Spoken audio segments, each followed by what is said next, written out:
Hello, everyone, and welcome back to Magic the Gathering Dungeons and Dragoning. Sorry for the hiatus we've been on. It's been a wild ride in personal real life space, but now we're back and we're ready to continue where we left off on the plane of Zympt. Could I get everyone to give an introduction? Yes, we Don't all are stand up at once. back and ready to kick some ass. Okay. Who are you? Oh. I am Shannon, aka Shannable, or as everyone knows me in the campaign, Miss Farrah Cutlass. I am a lovely soul knife that likes to stab people's souls with psychic damage, with made of knives. A lot of fun.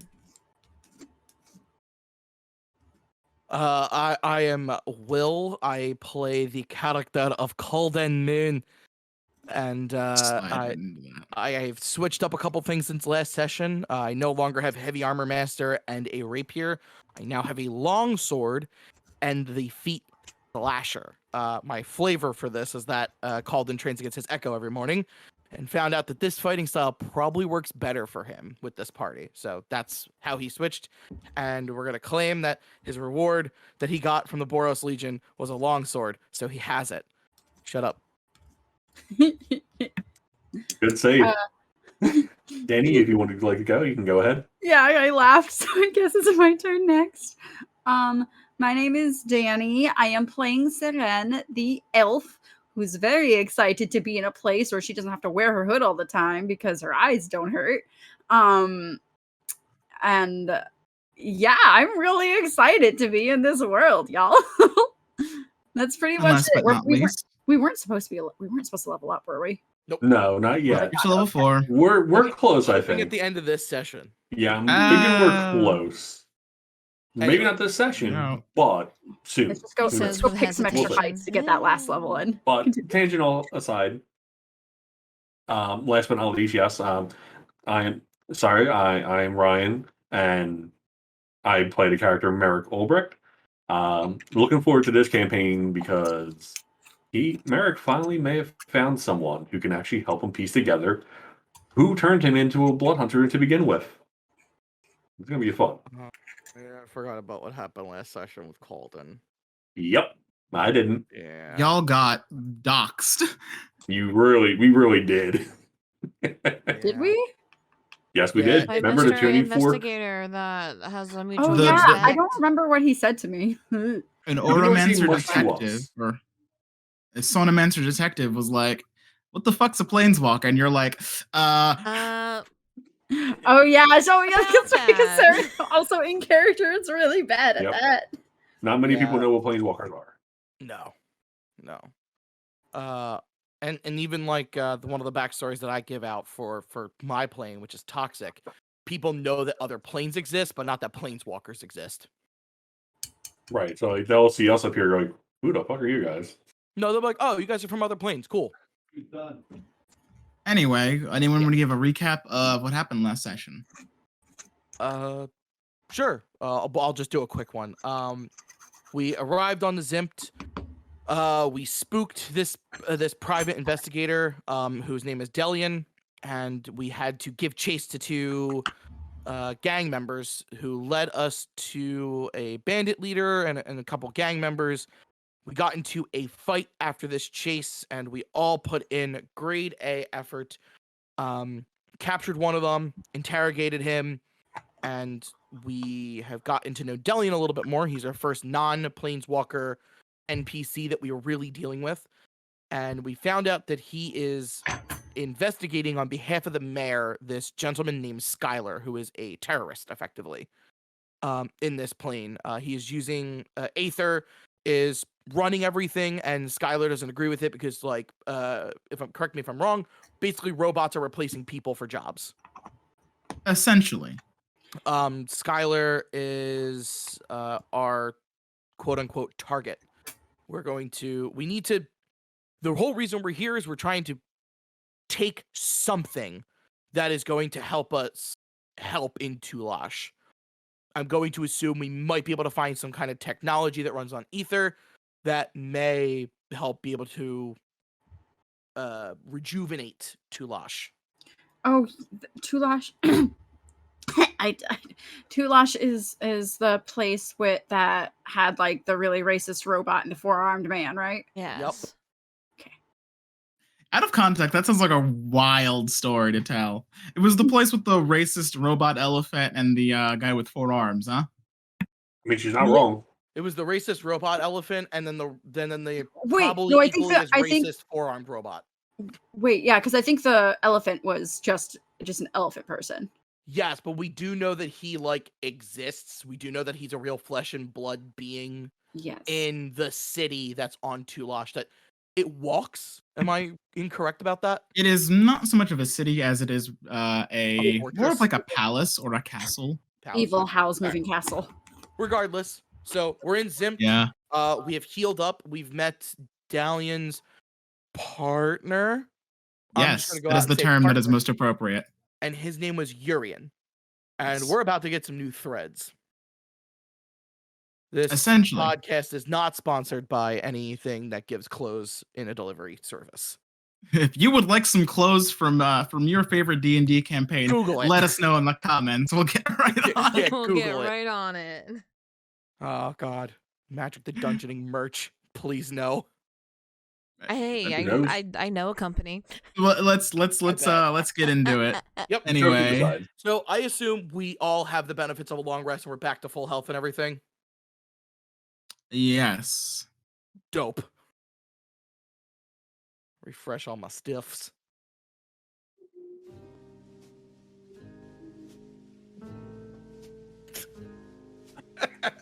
Did you forget about the soft jazz music? No, but this is like the exact like. I knew something was off. Things don't always seem that way. I saw him there in the corner. He was smoking a cigarette. He looked real menacing. Little did he know what I was here for. My name is Delian Dash. I'm a private investigator. The world's greatest city in the world, or at least that's what the tabloids and the papers would have you knowing. I was working this case. Last night, it blew up in my face. 4 of these individuals, planeswalkers as they call them, showed up on the scene, ruined my stakeout. 1 chase later, and then 1 explanation after that, find myself here in the bedroom. Waking up to the weirdest day in my life. So Delian comes back downstairs to meet the rest of you after narrating to himself. I'm in love with it.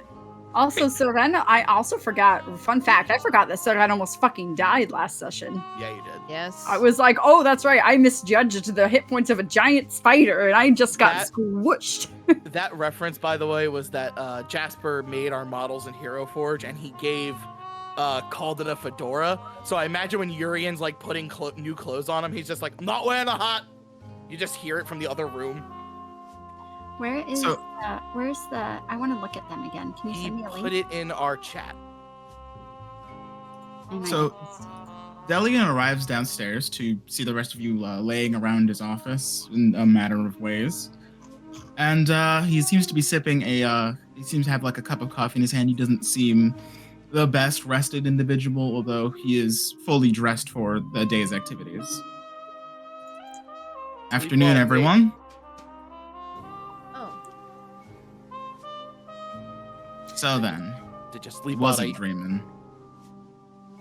He addresses all of you. I'm afraid not. I Oh. have a Right. question. Yeah? My where is it?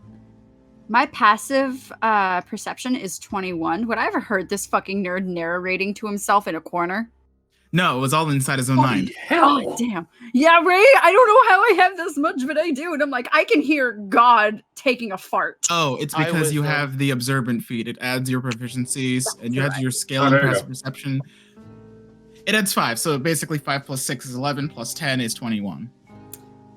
Anywho, Right, You're okay. real sneaky to sneak up on the party. I was hoping I could hear it. Okay. I think that's soliloquy. It's not meant to be heard. You have a high passive perception, but you can't hear beyond the 4th wall. all right. So Cauldon would speak up and says, "So what's the plan for today?" Well, can't have you all going out dressed like that. So I already sent Urian out to the shop to see what he could scrounge up for the rest of y'all. Meanwhile, I'm headed down to the precinct. I'm gonna go see what I can find out from our friend from last night. So I trust that none of you will get into my things. So just sit tight. Urian should be back soon. Cauldon takes a seat.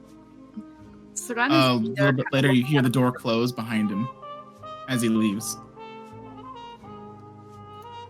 Seren is sitting on the couch, kind of looking at the sleeves of her robe, kind of just like feeling them, and kind of voices, "I've never worn articles of clothing from another plane before." We're not in the new clothes yet. No, But she will be. She will be. She's kind of feeling the texture of her own, silky Oh. robes. My clothes for my people are made from spider silk, you see, from the creatures that inhabit our plane. So it is the only texture I'm used to against my skin. I wonder, will this be scratchy, as they say, when they describe? Cauldon depends. takes off his armor for the first time because I think I did it to wear. Are we gonna be able to wear armor underneath this? He'll say what I have planned. All right. No, we're just gonna get shot. You guys just straight up a Glock. We'll find out. We will find out. It's not too long before Urian- is actually gonna happen. It's not too long before Urian eventually arrives back to the front door. He's carrying several boxes and a couple like rolls of this sort of like fabric in his one arm, and he's kind of like, kicks to the door, and he's making this like awkward movement. He's like, sorry, had a lot of ordering to do. So then he drops it all on the ground. Who's first? I got it. Ooh. Please do. Right. He reaches into his pocket. He pulls out like a length of of this tape that's marked with the numbers every so unit, and he walks up to you and says, "Arms out." Merrick is like, all right. He starts making a few measurements. Arm length, shoulder length, tip of shoulder to like mid waist, and then mid waist to like bottom of leg, inseam length. Basically, he just goes through this with all of you, sort of things. Apologizing where it might be a bit uncomfortable, but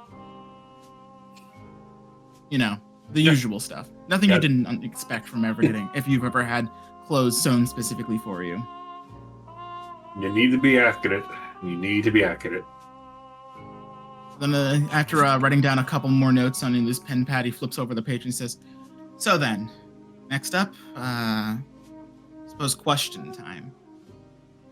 Okay. Oh. Also, The reason is I'm sort of a tailor of sorts, but not really like a kind of tailor, more of I do things for very specific individuals.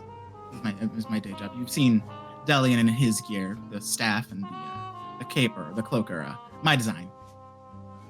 fascinating. So I've got a couple of questions. The more specific you are, the better I can equip you.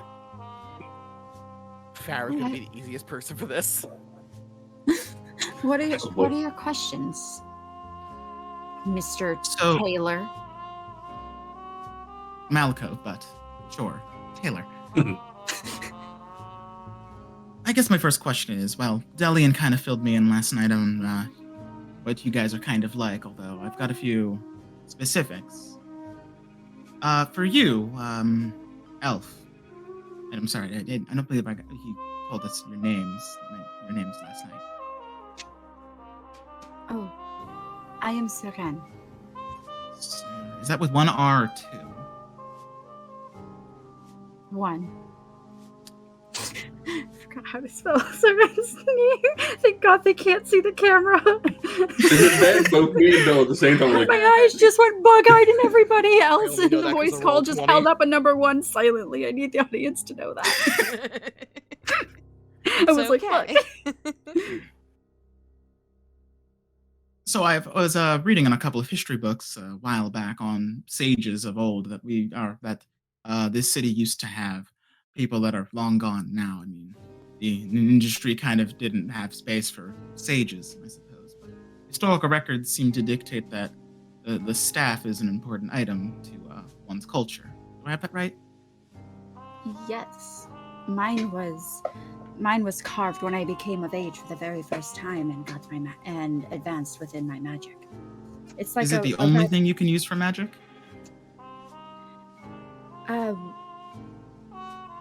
Well, no.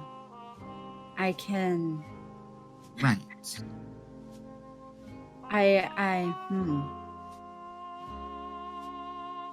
I was trying to remember if clothes like went weird, and I was like, no, I absorbed the clothes. No, the magic comes from me. Even if I don't have the staff, the magic comes from me directly. Noted. I think I have a couple ideas. All right, Yeah. big guy. Oh. What a bad time to be caught eating, right? Which one? Not you. I'll get to you in a moment. Sure. Got a lot of. Yeah, Merrick assumes you like, what can I do you for? Now then, your experience with weapons and arms, is it specific to just swords, I believe? Or can you use all manner of, say, hostile? I'm versatile. I prefer swords, but I can use any type of weapon you give me. Gotcha. I might have something that you'll like, that I might be able to procure. All right. And then last two. Psychic knives, he called it. Do I have that right? Hi. Now, is it just psychic knives, or are you able to do the same thing with normal knives? The whole slashing and cutting. Could, but this is just my method. Understandable. I And then a weird question. I have real knives, but I also have knives that can. Right, we can use those. That'll save us some money in the long run. Then, last question. I'd say for you. Yes. You're the one with the accent. Aye, you got that right, lad. So, when you do the whole splitting yourself thing, does it just happen to copy whatever you're wearing? And is there any way to make that you could, say, make it more discreet? The color I can change. Quite frankly, the first time I saw it was grey. But it'll basically when I pull it from where I pull it from, it matches me. Wonderful. Well, I'll see what I can do. You guys gonna see Cauldon's echo when it talks. And wherever you guys come from, I'm sure you're familiar with wearing arms and armaments. I think I might have a couple of things that might be able to not match it, but maybe give a level of protection. He walks over to this piece of fabric he has, and he like pulls out like a sheet of it, and he says, "Go ahead, try and strike it." I take Cauldon. my soul knife and I guess cut through it. So your soul knife, as soon as it impacts, you get like this sort of resistance that you wouldn't expect from fabric, and it seems to like make this sort of like metal on metal sort of sound, like raking across a very Even though my thin knife mesh. But they have a physical quality to them, correct? Oh no, your knife deals psychic damage. This is a bad example. Oh. Cauldon walks over and hits them with his shield. It sounds like a metal on metal sort of sound, out of sound. Like there's some sort of mesh inside the fiber itself.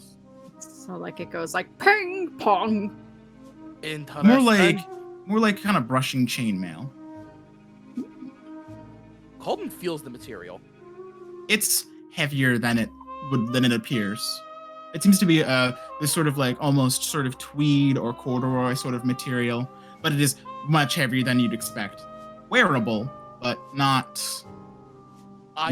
as light as it seems. Cauldon looks at the girls and he looks back at Yuri and he goes, "Take out something a little bit lighter for the two of them." Never Yes, really seen them wear armor. well, yes, for non-armor wearers, I have a couple of these fabrics. He points to a box of this sort of like dark blues and purple silks. Shouldn't be too much of a departure from a robe, I don't think. I've got a couple sketches in mind. Whatever you put me in is acceptable. Right.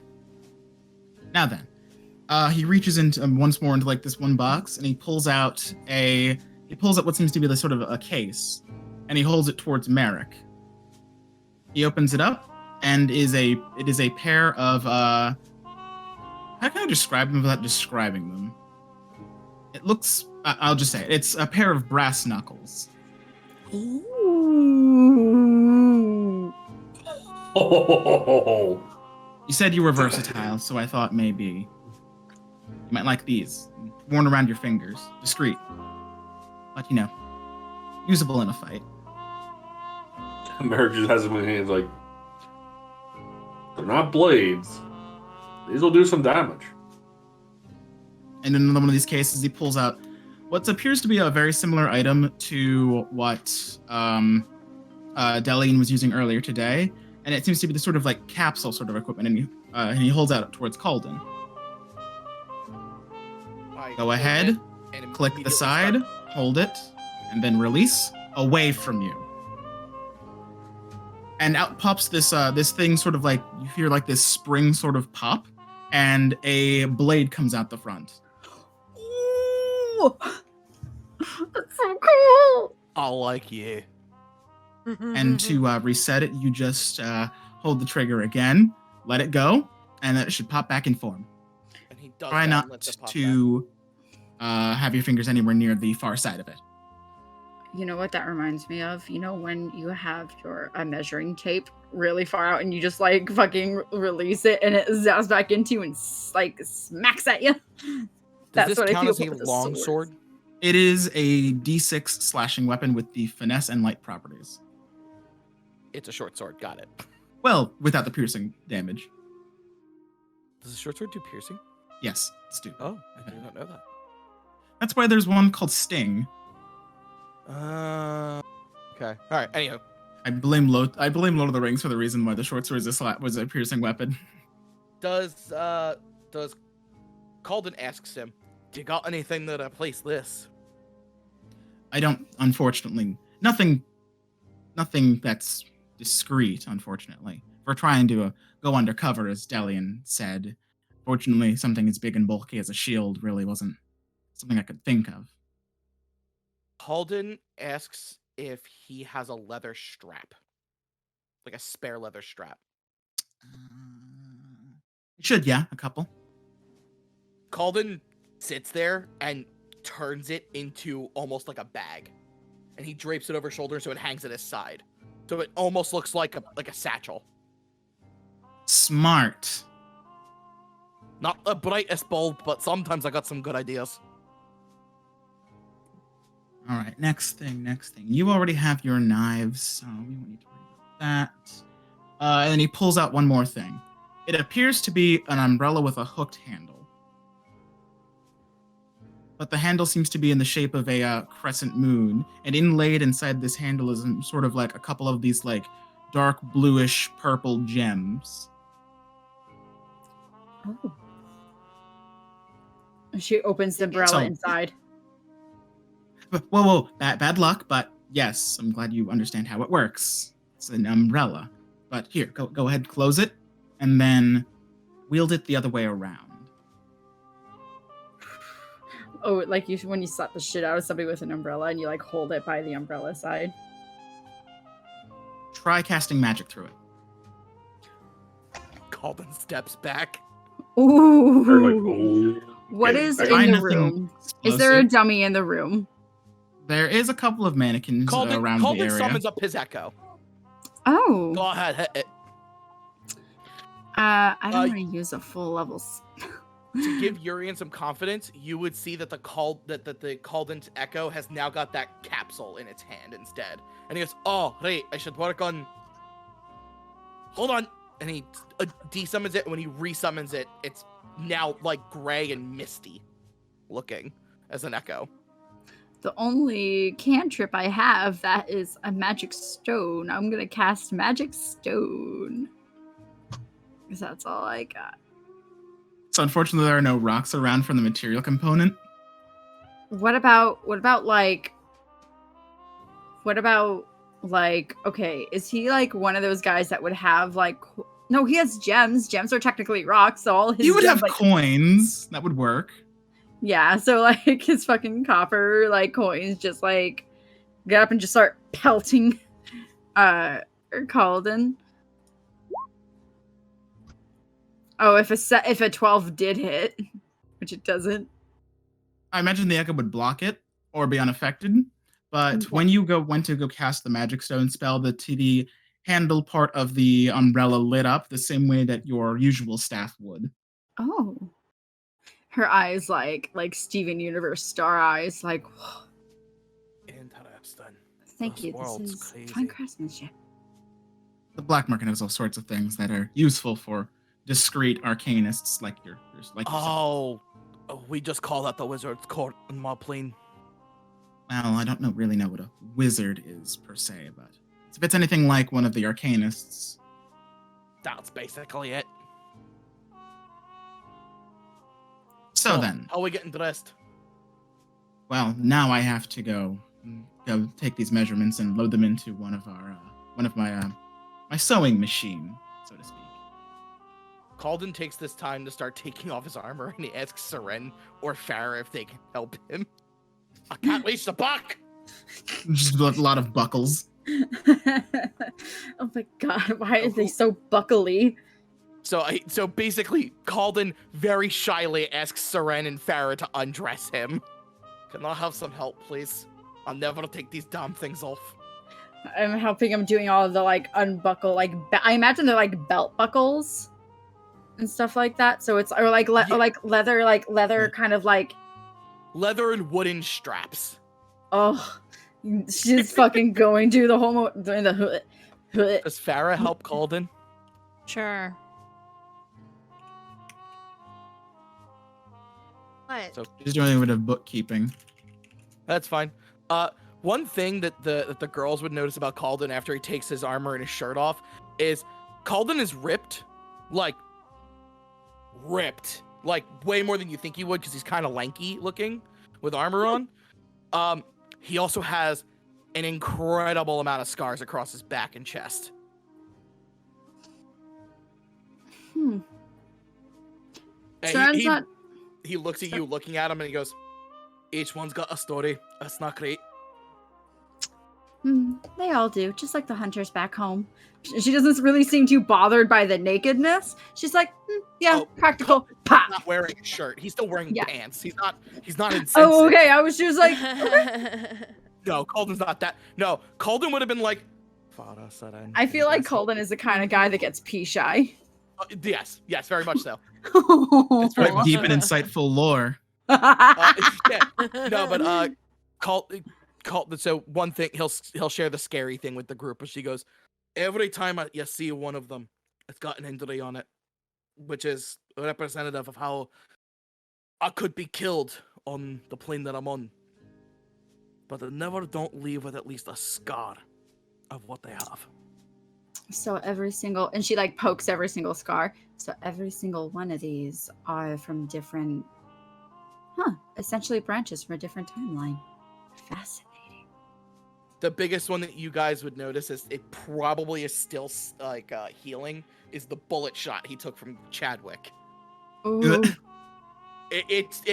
It probably does not look great because he probably had to fish that out of himself. Ugh. So, quick question Some shit for in my everybody. gaze being, If police officer. Cauldon was going to Farrah's dress not himself bothered by it. in 1920s, circa 1940s, casual to formal dress, what would it look like? Oh my god, I have to look at it. So, Cauldon's not embarrassed because like Cauldon's Cauldon's lean, but he's muscular. So I imagine when Cauldon like looks at the wear that he would think about he wears at home, he puts on like a basic shirt, and then he puts on a nicer shirt that's got long sleeves. He puts on a vest over top of that because he kind of sees how everybody else is dressed around him, so he knows he needs a little bit more clothing. But he rolls the sleeves up to his forearms. So he's wearing a long sleeve shirt that's all the way rolled up to like where past his elbows. He's probably got some kind of like jewelry chain hanging off of him to make him seem more like gangster or like fightery type. He wants people to not mess with him because he knows that people will just screw with him. And for pants, they're probably just basic pants, and he's trying his best to wear comfortable shoes. He combs his hair back, maybe even parts it as it's combed back. He tries to match to the plane as best as possible while also being comfortable. And, maintaining a little bit of maneuverability. Right. What about you, Seren? What would Seren wear in this sort of environment? I'm currently on Pinterest right now looking up ideas. All right. Well, we'll give you a free pass for now. What about Farrah? It will be a dress. She would most likely high-waisted trousers, kind of like corset, but the corset is like, I guess, fabricated or sewn to have like a hood. I like it. Any sleeves or no sleeves? No sleeves. Gotcha. I know it. We do not own any outside material we ever reference. Heads up. Shannon, look up Evie Fry from Assassin's Creed. Why? Is that what I just described? No, but I feel like that's an outfit that Farrah would probably really dig. She's in like leather assassin wear with like a hood and a one-shoulder cape and a corset. I don't even know how I spelled that way too. Actually, now that I think about it, it's a bit European. Cool. It's a bit European, but I'd like it. But right? Like, yeah, you know how like I guess like woman dressed in like the 20s. I mean, like typically it was like all like dresses, but like I don't think Farrah would ever wear a dress. Yeah, I know. This is why in the pre-model he wore pants. And so I think it's like really tight, high-waisted trouser. Does Cauldon asks Siren? I'm trying to buy time because heads up group, Merrick's not here. MIA. Yeah. Merrick says to I'm sorry, Merrick, oh Lord. Cauldon says to Yorian, Yorian, do the men on your plane wear jackets? Occasionally. Delian does. I mean, if weather's cold enough, we can bundle up. But what do you mean by jackets? He basically holds up what would be like a suit jacket. Do I have to wear this? You don't have to, although it is socially more acceptable. He puts it down. He goes, also, how the hell do I look? He leans back. Not bad. Is there believable? Right? Is there any way? So I guess to give us a little bit of explanation, how is Cauldon carrying this weapon? I know how I'm carrying my I know how I'm carrying my shield. I'm passing it off as a bag.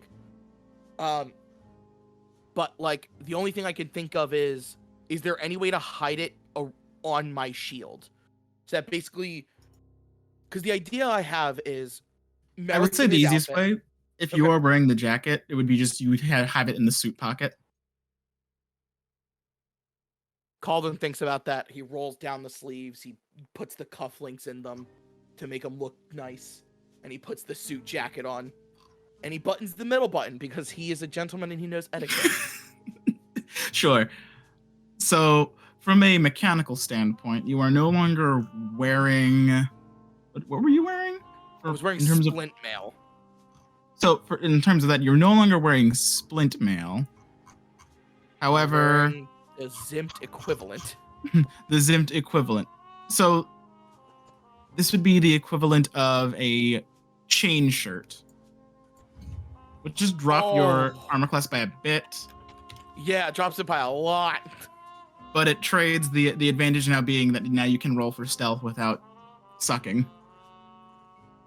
Okay, so I'll work on that in my character sheet. The group will see that.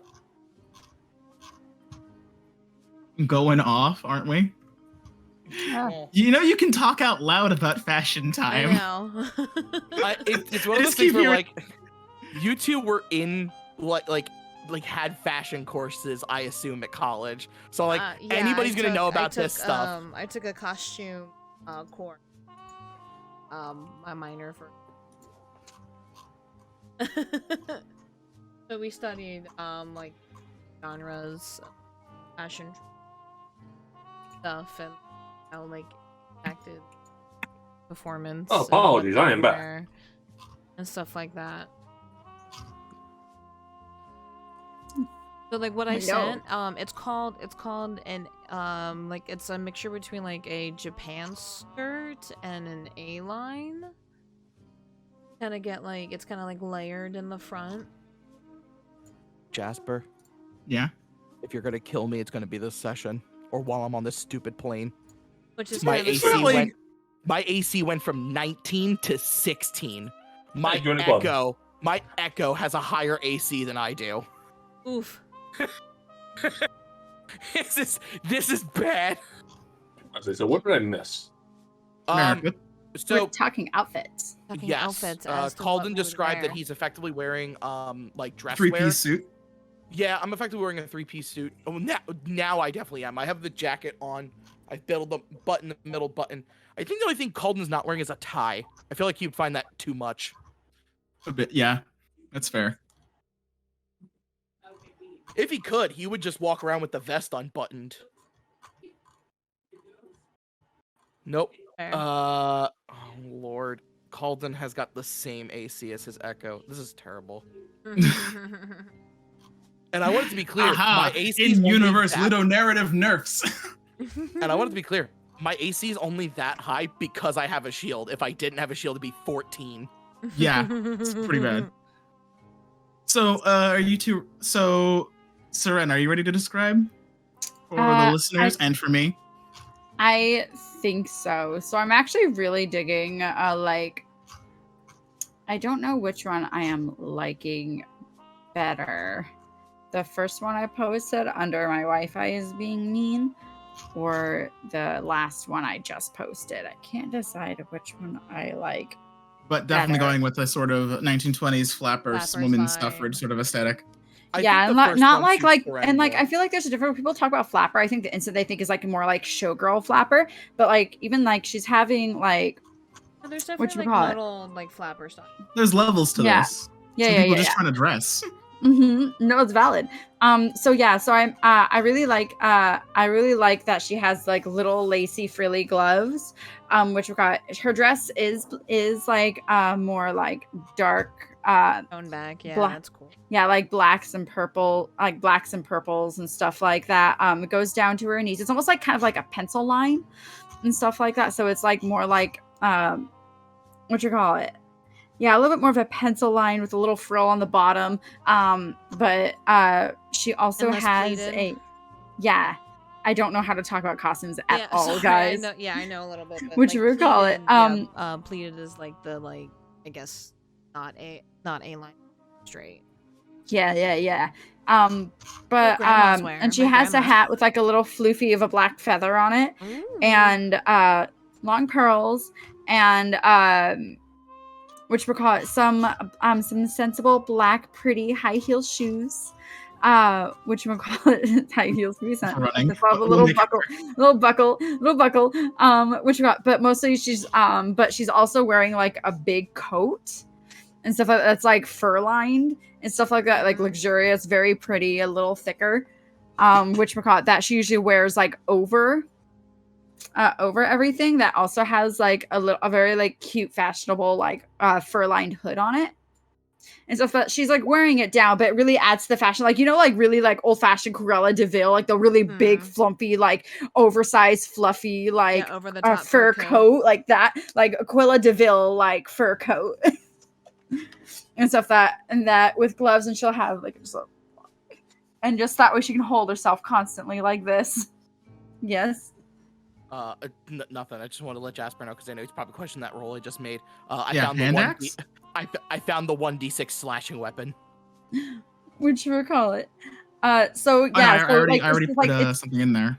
So it's a tiny elf goyle, just absolutely enraptured by fur. She's tripled in size due to her coat. And you just see Farrah magically just have like a cigarette holder. Oh my god, yeah, I want the like really long ones. We can burn the butts on it. Holder. Just like smoking a cigarette with a hood. Oh, is this thorn root? We use this recreationally back home. Actually, it's tobacco. Yeah. Cauldon takes a Welcome to Zympt, a fantasy land with cancer.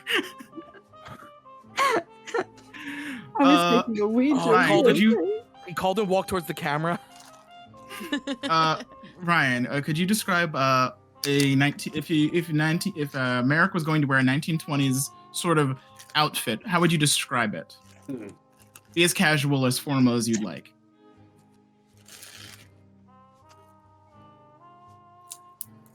I want to think. I view like if I'm thinking like 1920s-esque type of Merrick, I'm thinking like that kind of like the bruiser type kind of like like the big like husky guys like you see them walking down and like, oh, do not tucked mess in with button down shirt, got Yep. like the sleeves rolled up, popped collar, suspenders just to keep your hands up, belt. Yeah, pretty much like your typical like bruiser bouncer type person in the 1920s that you would see like that. He has like a paperboy hat and like a cloth in his back pocket for no reason. Because it's literally the handkerchief is for the gay. So is that what it means? Yes, we can talk about it later. He took my heart. What does Merrick get for using brass knuckles? So it is a 1d4 bludgeoning weapon, but it has the special trait of he can use his bonus action to make a follow-up attack. Oh, it's like a monk. Oh my god, he's just gonna... Wait, can he put his right onto that? Yes. Yeah, I can.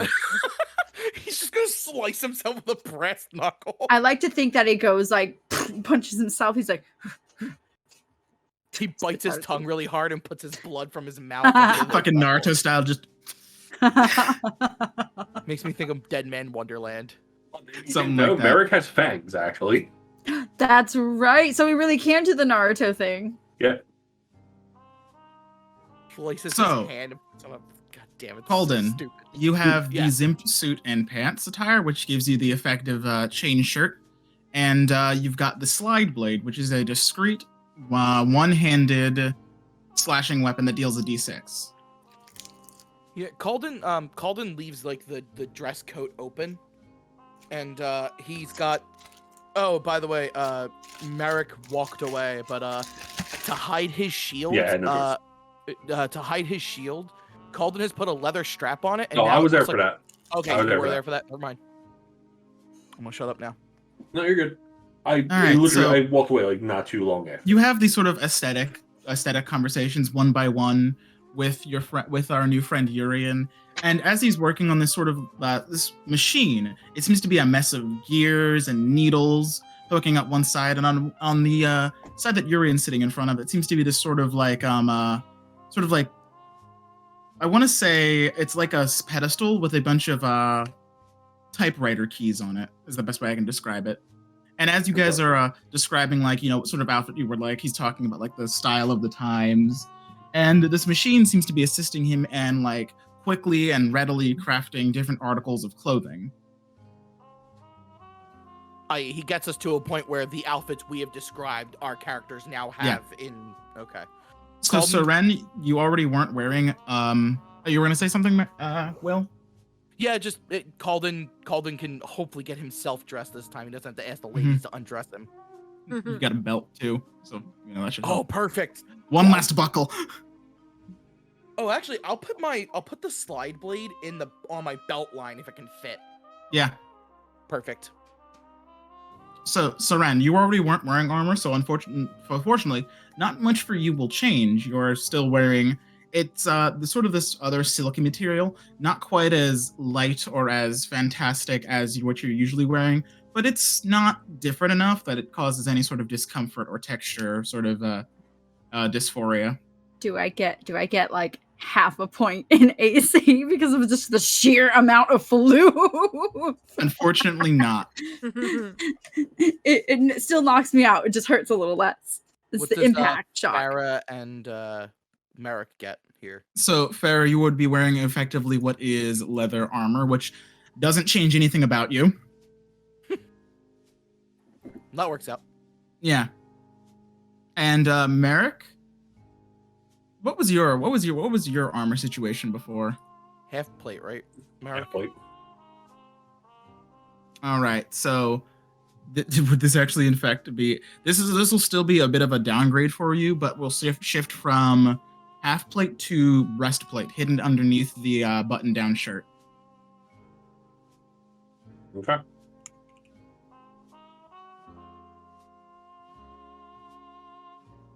So for those of you who are wearing like more heavy armor, it seems like it's this sort of combination of odd fabrics. Yeah, it's about as like it's lighter than the armor you were wearing, but it helps you maintain a bit more maneuverability and all of that sort of thing. Okay. Wait, there we go. they have very similar armor classes now. Mine should Welcome. be way higher. Welcome to the low power plane where people are just gonna beat the shit out of you with weapons and shit. However, All right. So I assume Delian shows back up. yeah, as you guys are all finishing getting dressed in like various sorts of in your various outfits, Delian eventually does arrive back in the midst of this. He puts his hat on the hook and then he kind of like sits down. Good news is, I was able to get the guy talking.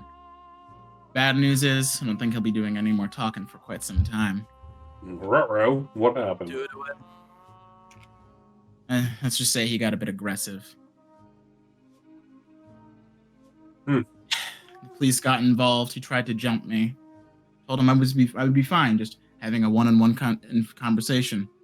Turns out the guy was an expert lockpick. Slashed right through the knuckles and then came at me. A few hot shots in his chest later, and well, he won't be singing anymore. So what's Autoplon? Was able to use sonomancy on his body, and I discovered that they've got a meeting spot at some point in the near future. Tonight, actually. A bit of a rally for people devoted to Skylar's cause.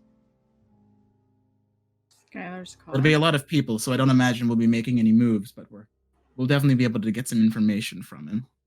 Know what his next strike is going to be. All right. Lead the way. We got a little bit, and you said something about a book the other day. So, let's take a walk around. Oh, right. Yeah. Cauldon pulls that out of his stuff. He's got the book from Jace. Mhm. Any idea where this might go? Probably the Grand Library. That sounds about right.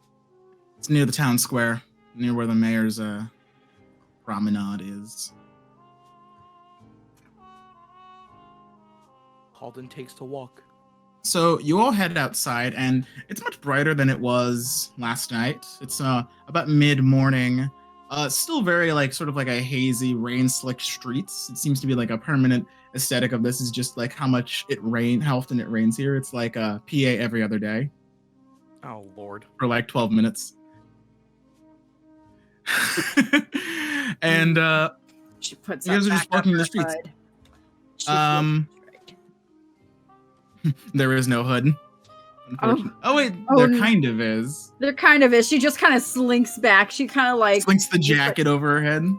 not like totally, but she kind of just like slinks into like she's just you can see like her lips and just like this is all that's poking out above her hood, just like It's not like a uncomfortable brightness for you, but it's no by any means dark. Oh, okay. Cauldon said it reads was the sunny. book while he's walking. So as you Anything guys are interesting walking, about it? the book seems to describe a various number of mechanisms. It's nothing like a historical record, but it seems to be more of like an architecture sort of book.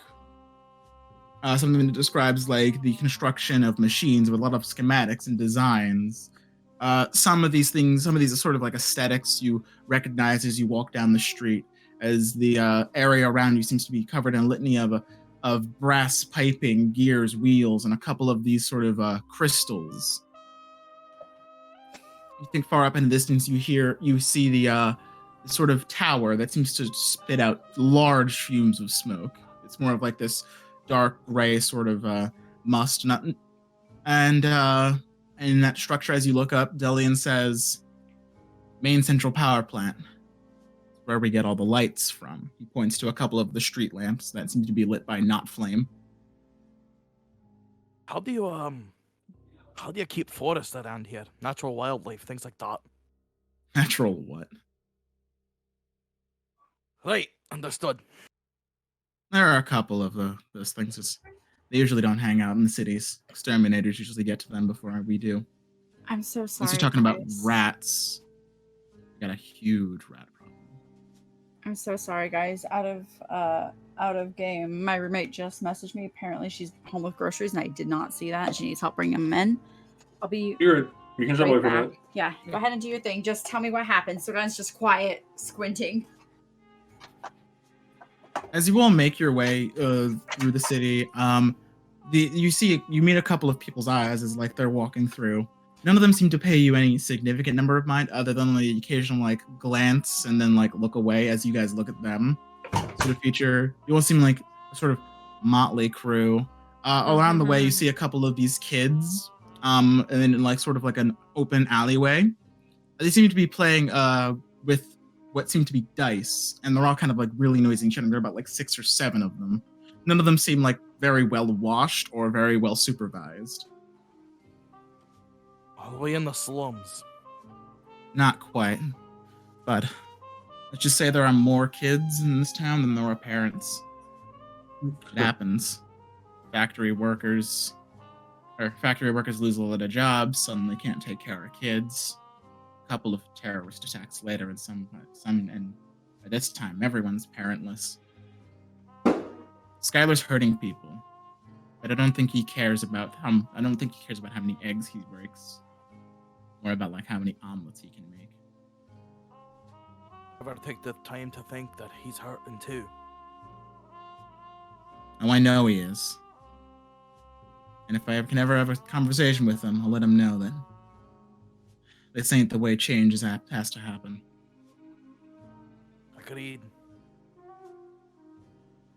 Eventually, you do arrive at what seems to be this sort of roundabout of streets, and on one of these buildings that's on the perimeter of these roundabouts seems to be the Grand Library of whatever I named the city. I don't remember. I'm gonna find the note, or I'll just make up a new name. One or the other. But I think before moving forward, I'm going to wait for Danielle to get back. So we'll take a pause here for a minute. And we will. Feel free to edit this out, Chan. Yeah, I was about to say I'm gonna leave the recording running. All right. Well, yeah, we can just Really wish out. I knew how to pause. Get the time. Synchronizing the pauses would be its own headache. True. That's what.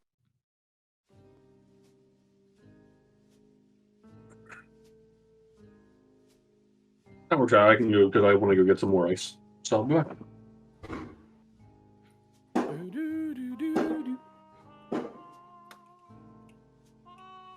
City must fall.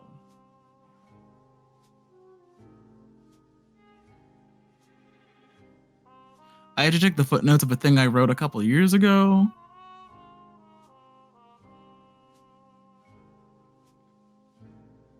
Oh my god, I named the fucking city Zympt. Ah! God damn it.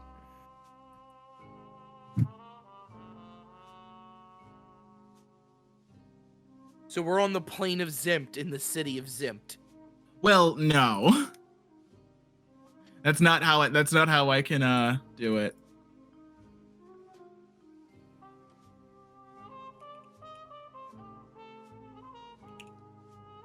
Whew.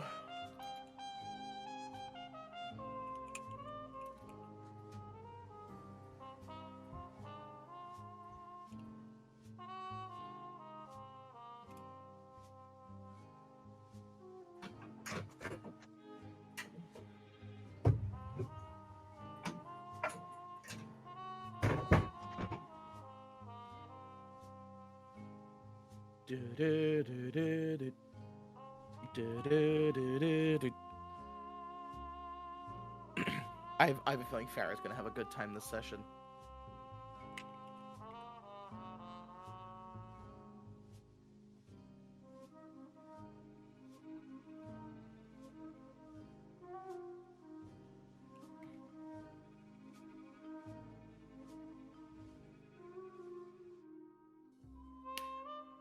Oh, I'm set. I'm screwed. I'm just gonna put the word Berg after it. Zymtburg? No, not the word, not the Okay. word reason, but like the city is now ending in Berg. Okay. What's the city we're in? Zymtburg. I'm trying to give it like a cool thing. Like I had a city idea somewhere written down on a note, but I can't remember where that note is.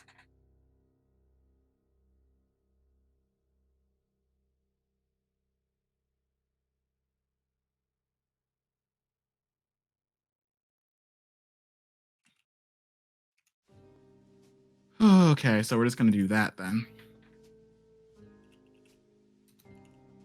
When in doubt, open up Google Translate. Oh my god.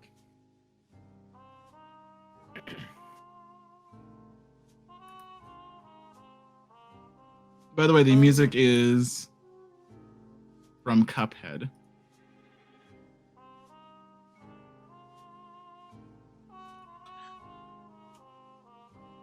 I'll actually use this time to I'm gonna use this time to use the restroom.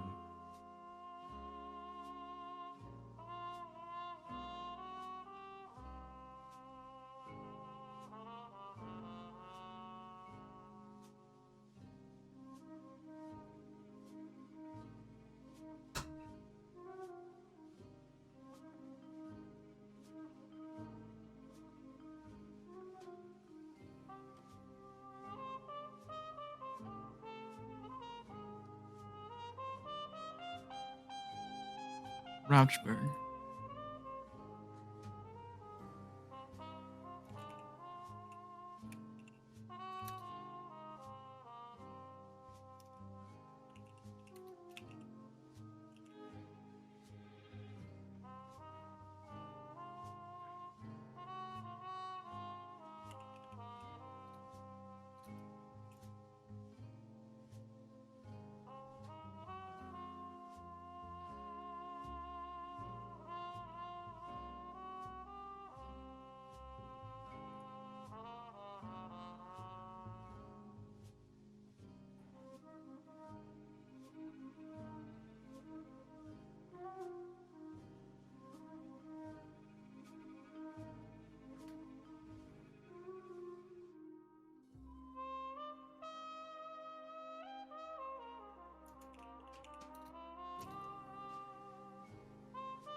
I've returned.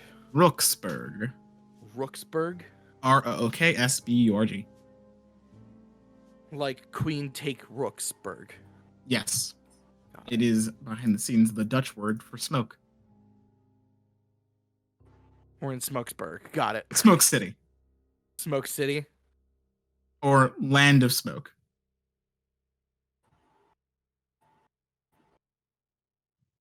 It's not too much. Listen. At least it's better than Metropolis, which just means city. I know. Cauldon's like keeping a vigilant eye out though. Cause like Jali's the one who sent us here technically, right? Well, Jali set the dominoes in motion. And you ended up here. Well, so basically she said, "Come back stronger and bring help if you can." Yeah. And Jace was like, "You can go to Zympt. You might find something there." Okay. Just making sure I understand that. Yeah, the domino effect is that Jelly asking you to like get help led you on a domino effect towards Ravnica, which now has landed you on Zympt. And there might be one other place I have in mind.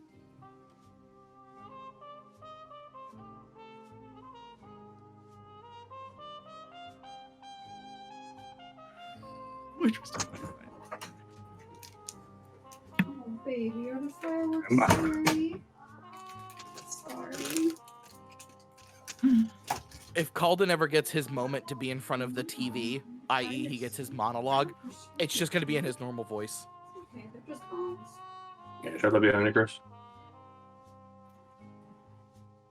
Just really fashionable bombs. So- baby. Just think about it like that. So I what? guess it does beg me to ask the question. Hold on. Waiting for Shannon to get back. Yes.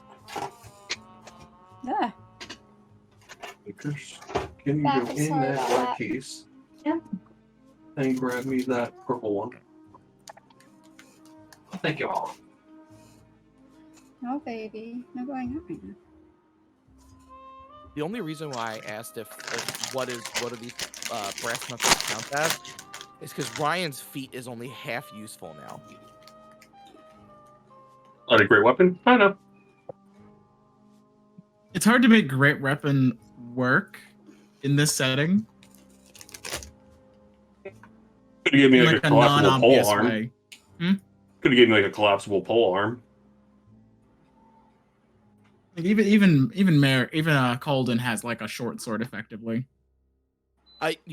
Rules wise, I have a hand axe. Or a scimitar. I mean, regardless, I don't care. It's got finesse and light. I'm not gonna get bad The at a reason shape it's not a over it. hand axe is because it does not have the thrown property. Fair. I do have an idea about Will's weapon. What's What up? about like a large baseball bat, quote unquote? The problem is my feat becomes useless at that point. Yeah. I need to do damage with a slashing weapon. Mm-hmm. Yeah. At least Ryan's just Merrick not can gonna be able still, to take if that he kills -5 boost someone, roll.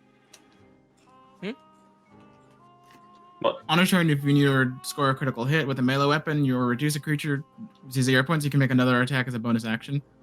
Make a melee attack with a heavy weapon that you're proficient. Or Yeah, like yeah. it could be like a There's my- bat with there's my glass commander in deck. it, so it makes a No, slash. they're not curled anymore. Oh, they're not curled anymore. What did you do? He bought the borderless versions. Oh, dope. I had the plan to the whole time. Like and I don't care for foil cards. Like I really don't. Like I literally have a foil Grief, full art from Modern Horizons 2, and a foil Solitude, full art from Modern Horizons 2. Both cards are going to get sold because I just don't care, and I have no use for them personally. 3 years after the Elder Scrolls 6 has been announced, Todd Howard is thinking about making it.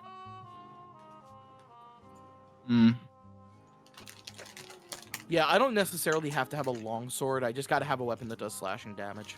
Okay. Yeah, for me, like it's tricky. I wanted to Like help it particularly, work. I need a great weapon. Ain't gonna be that easy. Almost choked on this cheetah I put in my To be mouth. fair, Farrah also has like a slight nerf where if she's not using her soul knife, she can't make that bonus action attack. Sure. Yeah, but she has no reason I am to literally not use her the soul only knives. one not affected.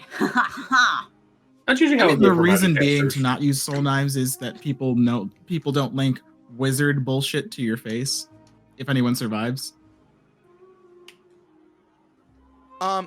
Yeah, but she doesn't do magic, so wizard bullshit doesn't actually even hurt her. Well, I mean like obviously Farrah is something supernatural if she uses the soul knives.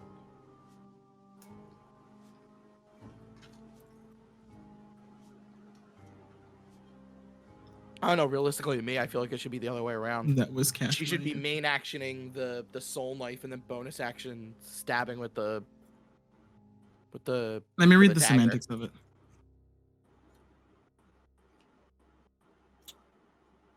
I love listening to like people discuss rules. I'm just like, good point. Indeed, coming. stuff. I'm back. Oh, Hold that's on. another good point.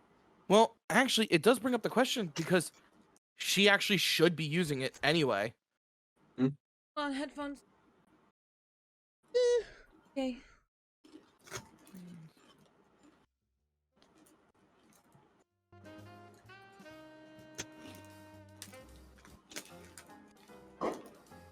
Oh yeah, no. She has no reason to not use the psychic knives. They leave no marks and they vanish immediately. She has no reason to not use psychic knives all the time. Which is why she didn't get a cool toy. Yeah. You downgraded the hell Rude. out of me. Honey, your cool toys manifest in your hands. I don't want to hear it. So, So, Don't waste your time. oh, look, a gun.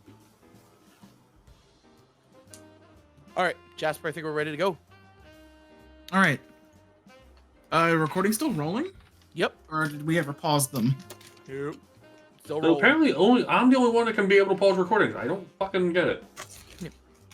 Shannon will know to cut this part, so we'll start right here. So as you guys make your way towards the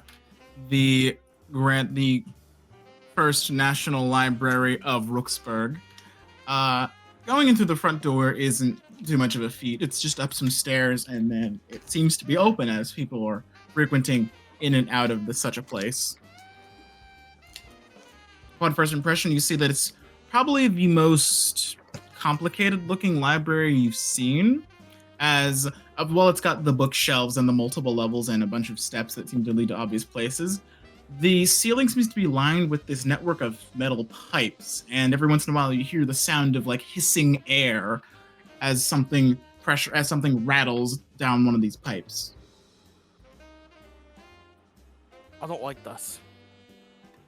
Try to pay it no mind. It's just the post system runs through the building.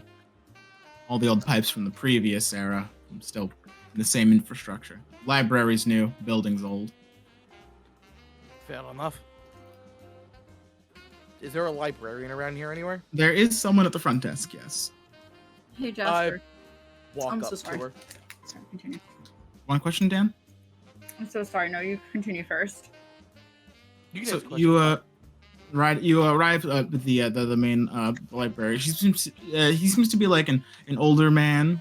He's reading another one of these books. As you approach, he adjusts his glasses, sets down the book, and he says, "How may I be able to help you?" I hold the book up in front of him and like on the desk, and I go, "I'm trying to return this for a friend." I see. He takes the book. He opens it to the last page, and he pulls out this sort of card. Yes, this was for a Jace Bellerin, correct? I He sticks the card in a sort of slot, and it makes this sort of like a hole punch noise as he pulls it out, and then he slits it back in the book. Thank you for your quick return, friends of Jace Bellerin. We do appreciate good returns, unlike all those ruffians who seem to not care or do as much. I was hoping you could Pay my help me concerns no find mind. something. Yes, you had something in mind? I'm looking to see if you've got a book on more of the history of Rooksburg. Yes, you can find it. He points somewhere to the left, and then he points directly upward. Second floor, that way. Take that stairwell. It should put you in the history section. Local histories will be near the back. Can I see to the upper floor? From your angle, no. As the Overcroft is directly above you. Okay, I find the nearest stairs and I go to the section he pointed out. Are you able to teleport up the steps? Yes. Just to be quick about it. So the reason why Cauldon is looking for a book is he's looking to see if there is a book on technology of this plane so that he can take it to Tulash to see if they can reformat the stuff Chadwick is working with to start working for the plane. All right. Danny, you had something you had a question or a concern? It's trying my mouth is full. Take your time. It won't be necessary until we go outside again. It's okay. Okie dokie. Do I find any book like that? Oh, what others the rest of all of you doing? Delian seems to be waiting by the door. He's got nothing that concerns him here. I let the group know what I'm looking for. Guess I small talk with. All right. Cauldon, give me an investigation roll. And how do you initiate small talk? I don't know. Kind of just like a nod. I don't know. Yeah, like he notices you staring, and he just kind of asks, "Can I help you with something?" No, just hanging out. All right. Bill rolled a 7 for his investigation. Yes. Does So Bill need? Does Cauldon need assistance? he went upstairs about a little while ago, and while you're upstairs, you kind of like look through a bunch of these books, and there are just quite a few. Finding one specifically in what you're looking for is a difficult task, nonetheless. Does anybody around me look like they work here? No. Cauldon Not that you goes, see. Cauldon goes to the edge of the railing, which is like that, so he can see to the door, Mm-hmm. and he makes a psychic connection with Farrah, and he goes, "I'm pretty stupid. I'll need some help up here." Well, so I can't talk back because can I see him? You can talk back. You look with to me, where he would make your be, mind. and you do see him. Okay.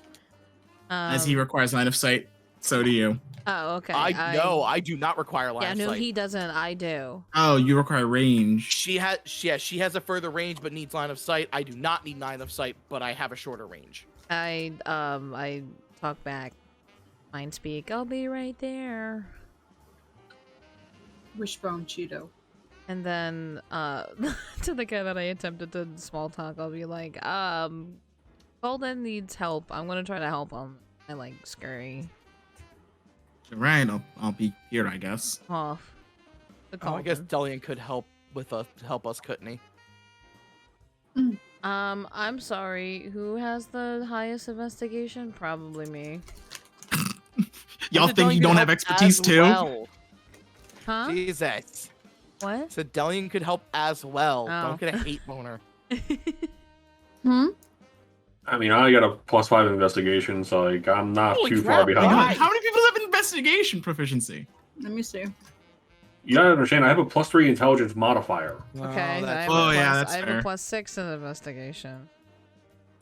All right. Anyhow, Cauldon tries to make a second connection with Merrick if he can. Calls on him too. Well, I'm already there. I have a plus Merrick The is more gonna eyes, be, the better. Merrick That's is all going it after a different book on his own. is. Okay. Mhm. Ah, Okay. Should I Yeah, roll, for roll me an investigation investigation. now? sure. Okay. May I take it a second roll? No, I would say only her roll would matter. But what would be applicable for the situation? 17. 17.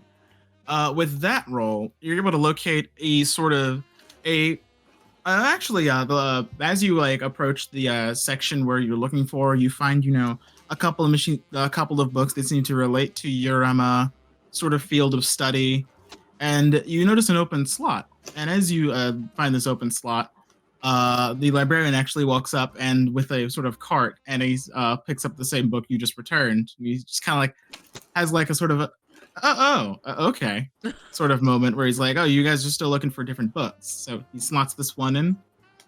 Mind if I help? Can I help you with anything? I believe Cauldon is looking for. Yeah, same field of study. I presumed you would be up here. Hey. Trying to just do a little bit more research. Understandable. You have a nice evening. He walks off, and as he walks off, right next to the book where that was just inserted, you find something that may. Farrah points at something that may be what you're looking for. I pull it out. This seems to be the second book in a series, whereas the first book basically detailed modern technology. This one's kind of just giving more of a chronologue of technology through history. That might work. Hopefully it does. Simply paging through it immediately, you with paging over the introduction and a couple of the chapters seems to imply that at one point this plane's main source of energy was this sort of material, like a stone or a metal, and that the greatest revolution that occurred was being able to create a flame hot enough to be able to melt the stone into things like alloys or sort of other materials. So it's kind of sort of this arcane sort of material that's pretty damn valuable, and it's kind of this Thanosite, as they began to call it, kind of revolutionized modern technology. Cauldon just says to Farrah, like, it's a start. For sure. I walk back to the front desk and check the book out. I All right. follow. Meanwhile, while you're doing that, Merrick, you said you were also looking for a certain book. Yep, I'm looking for any books basically on body modification. Like, yeah, Merrick's he's trying to hunt. He's hunting stuff out. Like, he's just trying to learn shit. You find yourself, in fact, in sort of the medical section of the library. Yeah, that's what I expected. There are notably a few more people in this area of the library paging through books. They seem to be like either scholars or doctors based on their attire and based on their attire and the way they carry themselves. They seem to be more of like the scholarly type. They see you approaching and they kind of like give like you get a sort of like a judgmental glance from one of them. I pay no mind. I don't give a shit. And looking for a book specifically about body modification, you're unable to find one that doesn't also relate to the healing applications of such things like surgery or like it seems that like the medical field relating to body modification seems to be more of like a taboo subject that's more of like a pseudoscience than an actual science. Figured. Or at least that's how it's described. I got raspberry jam. It's in the fridge in the bottom. If you want that instead of the blueberry. Thank you. Raspberry jam. Well, Merrick's pissed. I assume we all gather back up together. Was Seren looking for anything specifically? Mm-hmm. So there's possibly 3 things that she wants to check out. She wants to find almost, I guess it's a thesaurus, but not really a thesaurus, but almost like a zoology's thesaurus kind of book and stuff like that. She wants to see if there's just one about the general zoology of like just what's around, like a study of them. She wants to check out that. She wants to see if there's any kind of books about the study of the astrology for around here, or study of the world, or like world maps or anything, kind of like a world atlas kind of book, kind of like that thing that talks all about that. And those could possibly be 2 separate books. She's possibly going to look for 3 different books around these subjects. Give me an investigation check.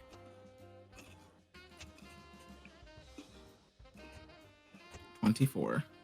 Wait for it. Can I call somebody to help me? Because I have a +1 to investigation. I mean, if you want help, your best bet is Shan or myself. She's going to wave over to the big man. All right. Because he's very tall and can probably get books off of high shelves. Yes. And she kind of tells him and kind of about she kind of explains the kind of books that she's looking for about like the zoology, just wanting to know the general wildlife and the stars, specifically astrology and stars and all that kind of stuff. Okay. Merrick's like, not my forte, but I'll give it a look. Hmm. 13. And I roll.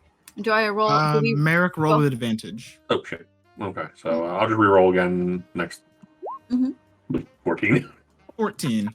I rolled an With 8 a and a 9. 14, the Oh, wait, thing you're this able is to right, locate Jim. first is sort of like a world almanac. Okay. It seems to detail, it has a map of this world, an illustrative sort of chronologue. It does list the city you're in as one of these major cities, as it has a star on it. You see two other sort of these cities on this sort of land, on this sort of the same landmass. Okay. Caldros and Everus. Interesting.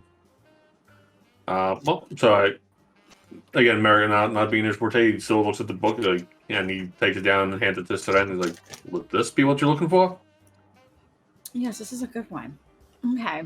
Now, are we going to roll for each book, or is this all we were able to I know do? this is going to be a net roll. Okay, Looking cool. at this map, you do notice that most of the populated areas, or most of the areas that are well charted, or well illustrated, are areas that lie in between one of these three cities. Rooksburg being the one that's the farthest to the east of any of these. The other two, one of them in the north and one of them far in the south. And the map doesn't seem to illustrate what you think might. It doesn't seem like it's the entire world. Mm-hmm. But just a general map of the area. The general map of what seems to be this landmass. And I wasn't able to find anything about any kind of astrology or zoology or anything like that.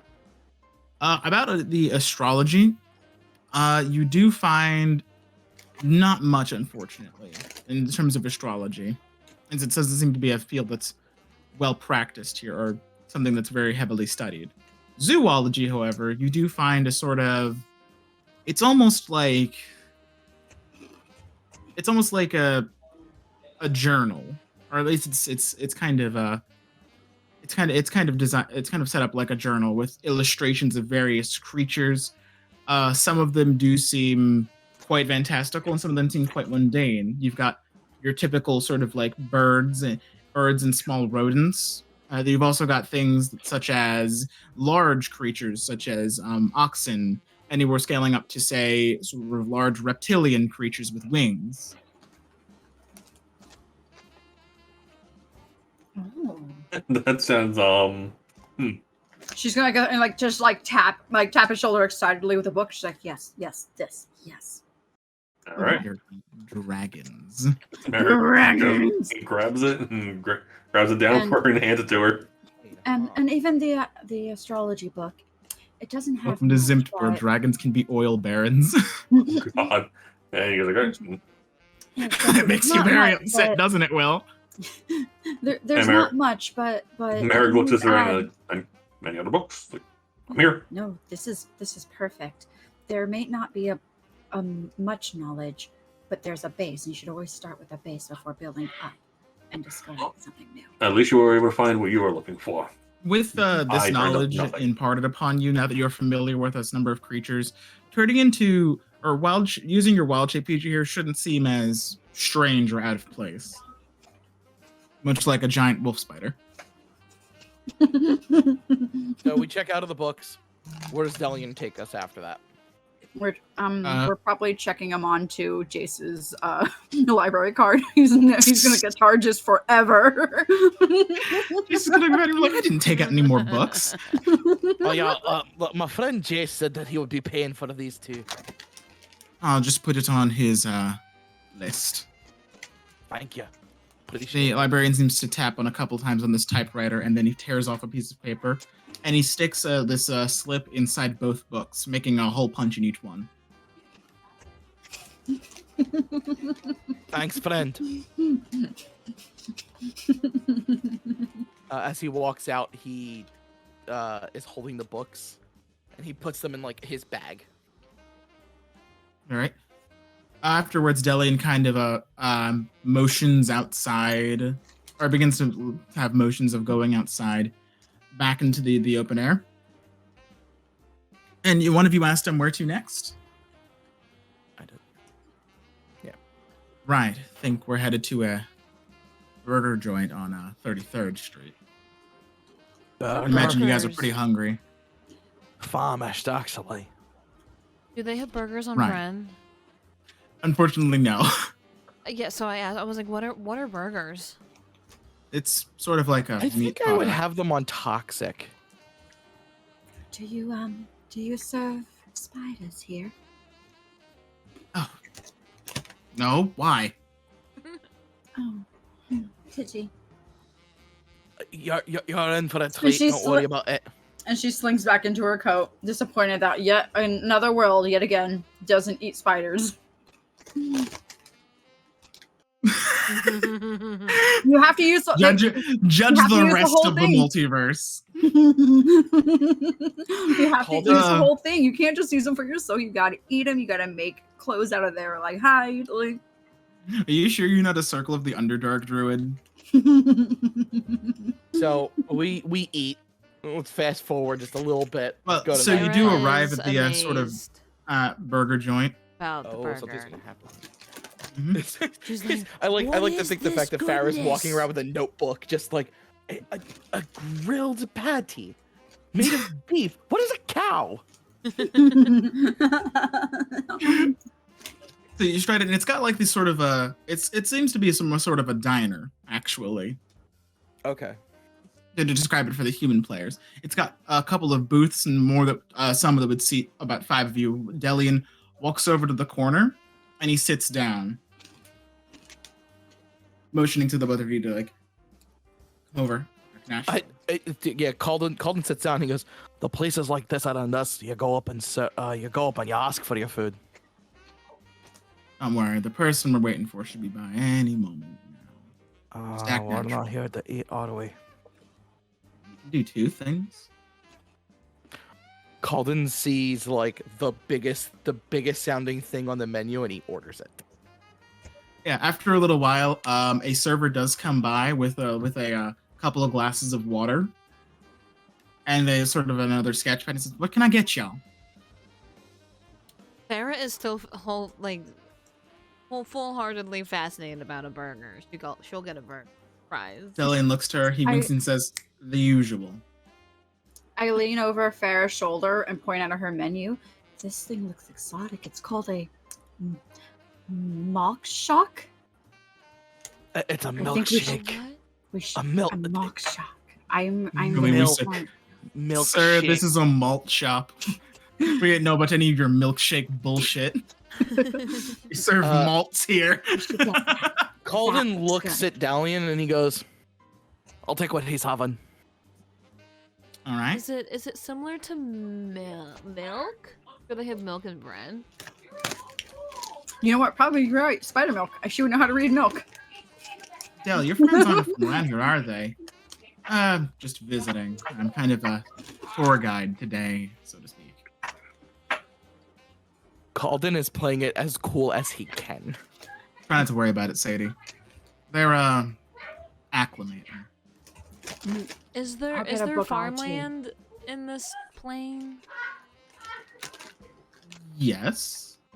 Well, we Are could you just asking say that to Delian or? No, just in or me? general. Like we could just say, "Oh, we're farmers." We just don't know. It Anything. seems like Dalian's got us covered. Okay. We'll speed it along. We all order food of some kind. Mm-hmm. Food of some kind just eventually does arrive. It's I would like a bagar, please. a what? A burgar. A cheese bagar. A chesburgar. Yes, yes, a Chesburgar. far northern chesburgar. Get me one of these far northern delicacies. I would have the ham sandwich. So eventually, food does arrive for the 4 of you. But as you all are dining and your waitress walks off, someone in the opposite booth behind Delian sits down. It's hard to see what they look like, as like they've got like this like low-hanging hat on and this sort of like trench coat that's the collar is up so you can't even see the sides of their face.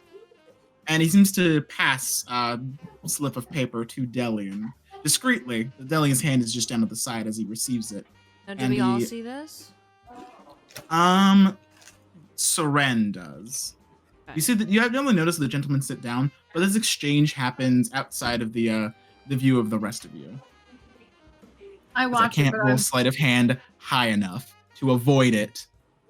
my eyes just kind of like Same my eyes thing just you follow do. it as she sips away really fast at this milkshake and gives herself a brain freeze. Dear, don't drink that too fast. It'll go right to your head. Oh! Amateurs. Bloody amateurs. I'm eating like probably a burger. So Whatever Delian ordered, that's what I got. So the burger comes down in front of you and Farrah, and Farrah immediately reaches for the fork and knife. Delian takes off his glove and he just kind of like grabs the thing with his hand. You're like, oh. You got hardcore joke. Merrick's like, whoa, wait.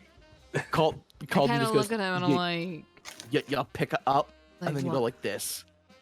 Wait, what? He takes That's one bite, puts it down. barbaric. You should see some of the people on the plane. Delian kind of like looks at you and kind of just like shrugs between chews. I'm gonna like Farrah tries it and she Merrick, like Delian and Merrick are trying to like just say like they just don't give two fucks. They just don't care. Mm-hmm. I mean like Siren's Farrah's willing digging to in. try it if it's a new quote unquote new way of eating that she's Cauldon's got the Philly The Philly custom. hunch. Philly. It's not the Philly It's the hunch, way it's you just eat a the burger. It's hunch. proper form. No, but like Proper hands form. and shoulders are raised up to the mouth as high as they can get, so nobody can steal the food from him. The Philly shoulder. Oh, that came from a planet of form. beast. I look at my Siren's just I digging look at in. my fries and I'm like, are these potatoes? Yup, generally in Yeah, cows. yeah, they are. I've never seen a potato shaped like this. They're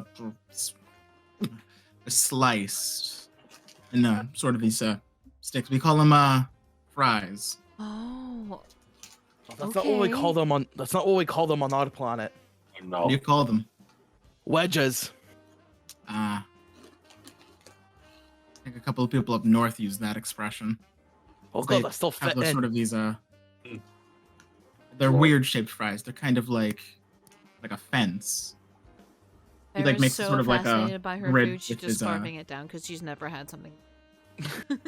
So, Farrah, you take the first bite of a burger, and it is this, I wouldn't say sweet, but like this savory, juicy, greasy sort of thing. Think about the first time you ever had a burger in real life. It's like It's like that. part of it's crunchy, so it's Mhm. cold, and the part of you get like a little bit of the cheese, and it's like it's filling because just like a lot of the bread.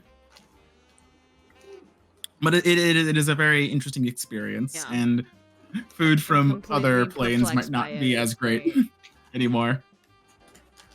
I'm sure you'll get used to it. Does Ravnica have burgers and fries? Nope. Oh, that's They're- saddening. They nerfed They're it. a fantasy plane. They This deserve is to perish. This is American Grim Renaissance, the Got plane. it. Gonna have a burger joint. So Siren's Cauldon just noticed wolfing that hers he down was that like no the guy. fucking manners. The Cauldon noticed the guy that sat down, and he goes, so, what's the next thing to do? Well, after here, I read whatever I got from a delivery, Mhm. and then we make our way to the rally. Got myself a location. Hopefully, it pays out. All right. So what's the plan? How are we tackling this thing? Well, tonight we're not here to start a fight. We're here for intel, so to speak. I have a reason to I believe guarantee that there won't be a fight. Farrah gets excited. I can do it. No. I have a couple of suspicions based on what that guy's vibe was saying to me. I think he's gonna make another attack soon, this week. But I don't know where and I don't know how.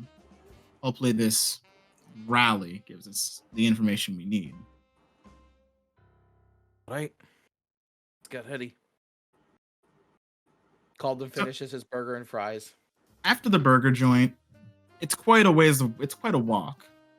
Delian leading the way. He's kind of just like silently keeps his head down as there is a light rain that comes overhead as you head into like what seems to be farther away from the giant smoke column in the center of the city. I open my umbrella. And the buildings start to get smaller and a bit smaller. Less sort of like this artifice seems to be covering most of these buildings, as copper and steel seem to be replaced by solely brick and mortar. So that's something I wanted to do when we left outside the library. No? What does it look like around here? What is the wildlife like? You don't see much wildlife, in fact. In some of the corners, and you think of in some of the storm drains, you do see a couple of rodents, maybe a few birds, no more than like flocks of like 4 or 5, though. But like, what about the plant life? Like, is it like taking out the earth here? Next to Other than a couple of bits of greenery on a couple of like on the windowsill of a couple of buildings, there really isn't any. That makes her uneasy. Is there a similar area as like Central Park in this world, or no? Not that you've seen. Okay. Gotta press on. But the air is definitely breathable this time. So there's got to be plants somewhere on the plane. So, is there anything to do before nightfall? Not much. In fact, the travel takes you about till around twilight or nightfall to get to this place. Oh, okay. And after a while of walking towards the outer parts of the city, you think maybe like the low side of town, you see a couple more people, larger, bulkier men, also like well-dressed women, all sorts of types seem to be like heading towards in this one direction. Delian continues to keep his head down as you guys make your way through, and you turn a corner, and out in this open area, you see a crowd of maybe say like 2 dozen, 3 dozen, maybe even 4 dozen people crowded in this small area, and they've left a sort of ring in the center. Or presumably Cauldon someone to approaches stand. cautiously. It's a bit of a crowd. It's hard to get like closer towards the center without like pushing people out of the way. How high up is the roof? Of the You are nearest building? outside. Oh, probably like a good maybe 55 feet, but there is a fire escape. Cauldon puts an echo up there and flops. Is the echo swap a noisy thing, or is it like a? It's Okay. like it's just a teleport. So you kind of just like do the silent swap of motion as you get a vantage point down, and you're able to get like a vertical view of this place. It's a large crowd of people. You're just able to count how many heads it is, but with the rest of you around on the ground, it's somewhere in like the 30s or 40s. You think all seem to be people who are of the blue collar variety. They playing a game, or is this like Fight Club? It seems that We don't talk about that. Are they dogfighting? Make me a perception check, Me? or Oh, make boy. me an insight check. Actually, Oh, but I'm proficient in appropriate. perception. let's go with insight. I think that would be more appropriate. Hey! With a 19, you see that it seems that most people here are like, they seem to be waiting for someone. There's a couple of them that are like looking down at these sort of like wrist sort of objects, and then like looking around. A couple of the idle conversation seems to be like seems like they're waiting for someone. I'm 30 feet off the ground. I do get a psychic connection to Farrah or Seren. I know Seren's kind of observant, so probably her. Mhm. And Cauldon says, "I've got eyes in the sky, but keep a lookout." And Cauldon like looks around the roof, so I want to take a perception check to see if there's anybody even higher up than me watching this. Make me a perception check. 15. You do not find anyone on any of the roofs. Now that I'm being made aware to keep an eye out, Seren is like actively like kind of keeping an eye out, making sure that there's no one like peeking on them. She would see them with her eyes. And yeah, and Cauldon would also relay to Seren to like pass that along. And she lets everyone know, seems like we need to kind of figure out what's going on, but be careful. Maybe we should help circle the crowd, see what kind of things we can overhear. Does anybody need a boost up? I could summon an echo that you could climb up. It might be a bit conspicuous. Everyone on a fire escape. Michelle's around the crowd. Merrick's fine. He's a tall boy. Yeah, you're able to see over most heads. Yep. As you're circling and squeezing through the crowd, more people will continue to pile in here. More seem to be maybe like fathers, mothers, older people, younger people. Some more people in their more people in their 30s and 40s, rather than you don't notice a significant number of people in their teens or 20s here. I can. Hey guys, I think we're in the right area. Late 20s, late 20s or to late 30s. It seems to be the average age here. Mostly humans, some people that are like Delian, Videlkin, maybe a few elves. Oh, Well so done. I can read people's lips while we're just kind of walking around in the crowd. It's probably too loud to really hear what people are saying, but can I read what people are saying as I'm walking around? Sure. As you you try to glance at people without not trying to glance at them. You notice that a lot of people seem to be whispering or talking to each other openly about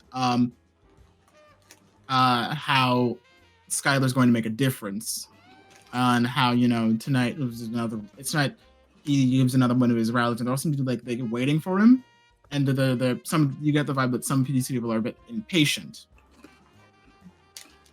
I'm gonna try to wiggle my way and try to pass it along the train like a telephone line. What is Delian doing? He's staying towards the back. He hasn't moved since you guys got into the crowd. He seems to be standing in a place where you could make a quick exit if you wanted to. Okay. Oh, I just realized Cauldon may have put himself in a shit position. A little bit. So, how far is the roof across from me? Probably 60 feet. 60 feet away? Sorry, not 60, more like 40.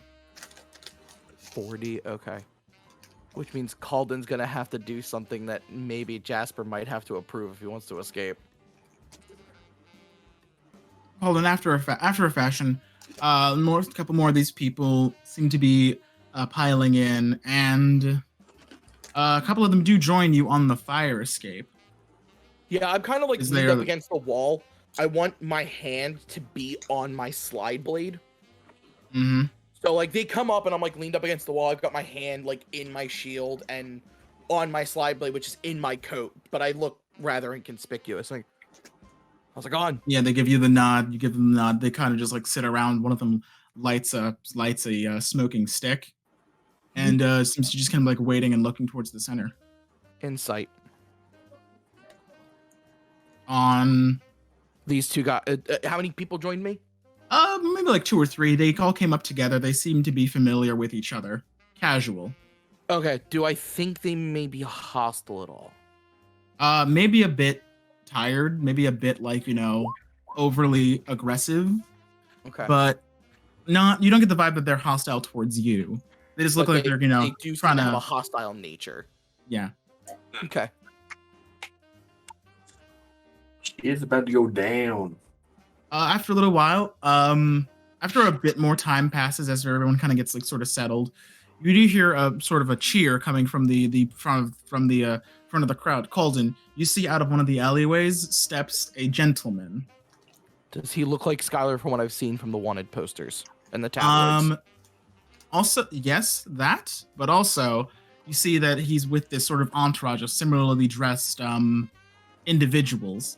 They all seem to be dressed in what seems to be the military fatigues, but with bright red as a main accent to most of their outfits. There is what's presumably Skylar himself and about 4 or 5 other of these also armed individuals. I make contact with Farrah. And I let her know. I say target sighted. Skylar's here. Like pass it along because you've got a better sight of the four of them than I do. Yeah. Do I see all four of them? I'm sorry, all I'm three. sitting All within the three. crowd. All three. Do Kinda I hard see not to all see three me. of them? Jasper, I see you. Yeah. She's asking, does she see all three of us? She sees you because you're right next to her. Seren is hard to find, and Delian is behind you. Cauldon is Okay. above you. And all we can't see is Seren. Then I relay that to Merrick and Delian. Mhm. Mm, Do you What Cauldon said message to me. Okay, do you message back to me that you can't find Seren? Yeah. I try to make psychic contact with her. Is she within 30 feet of me? Unfortunately, not enough. Not quite. I then I'm relay proud back to I then relay back to Farrah, like she's not within range of me to get to her. I try to find. I'm just giving you a heads up. That's all.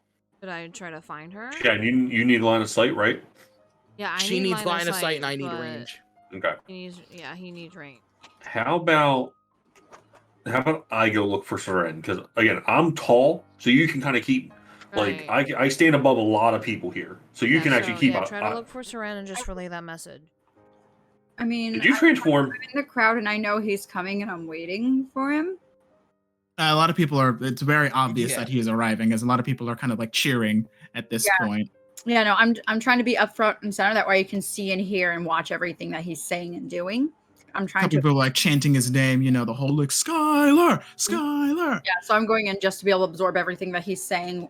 Cauldon, He says out loud and everything that he whispers. Yeah. Cauldon? Cauldon joins in with that because he's trying to blend in as best he can. Make a deception check. Oh shit! What did I do? Oh no! Yes. I have the really thick accent so Skylar doesn't come out right. Skylar, Skylar, Skylar. It's like I'm calling him a schoolboy. So one of the guys like glances at you, kind of like rolls his eyes, as if I like, got an accent. What do you want from me? as in like signify like a poser. Sort of like you get like the sort of like feel from him. When he realizes he's not saying it right, Colin just like. Yeah. Do we all try Skylar to then blend in? steps onto this sort of box. I mean, blend in how so? Okay, what you say? Like, do we all try to blend in like the crowd? Certain. I mean, you're all think- mixed into the crowd, and as long as you don't do anything The only reason dynamic, I did. yeah. The only reason I did is because I only have a couple people near me.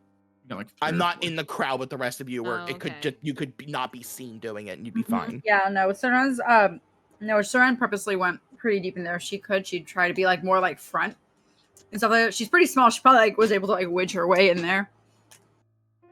She wants no one blocking her. Let's see what this guy has to say. So he steps up on the sort of this box, so he can stand above most people, and he looks down. He can like look down at everyone else.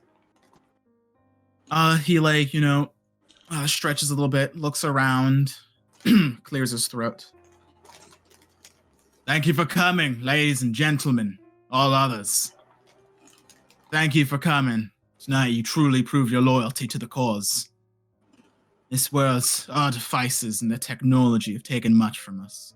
Our jobs, our homes, our livelihoods. They think that the future's the way to go, replacing us with steel and crystal. I say nay. And he waits for like the crowd to cheer back as they receive this really well. With your help, me and my enforcers here aim to take everything back that those bastards stole from us. To the old world, with fire, blood, and tools. Tonight begins a process of weeding out the weak and the unable bodies. I need men and women with me in the final battle. We take it, and he points towards the center of town. The center of the city. We bring it all down and we show those people in power exactly what we mean when we say, for Is the he old starting to- world. So is he going to the Grand Library? He points towards the central power plant. Oh, okay.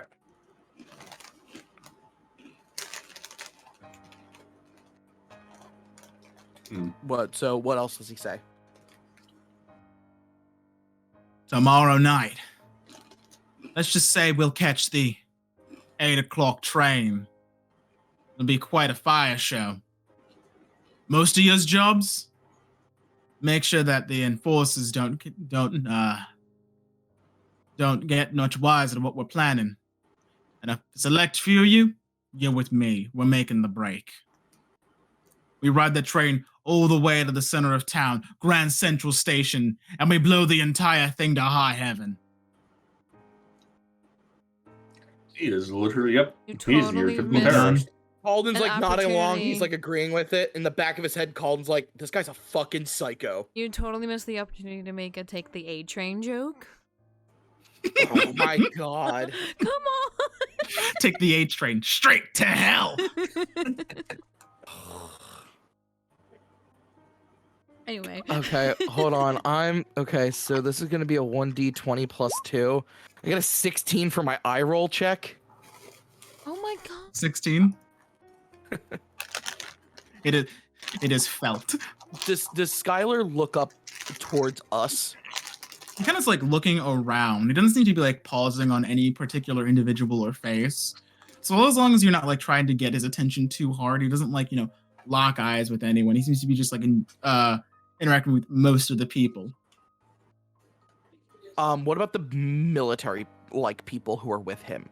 They seem to have formed a sort of perimeter around Skylar, that if anyone were to make a move, they would be able to intercept quite easily. So, I mean, yeah, we're just gonna have to wait till the end of this rally. Hopefully no fighting breaks out. Those of you willing to die for the old world, step forward. The rest of you, you have your orders. Cauldon makes a psychic contact with Delian. All right, What's the move? we'll wait and see. A couple of them know my face. You won't. If he's taking recruits.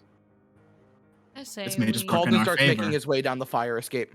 I say we try to Get on the east side. blend in.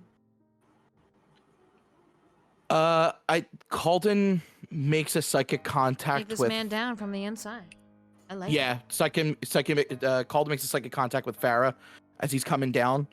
So he wants to get Skylar's attention a little bit. So he goes partial way down the fire escape, and then he does his echo trick down to the ground. Now I'm trying to stand out.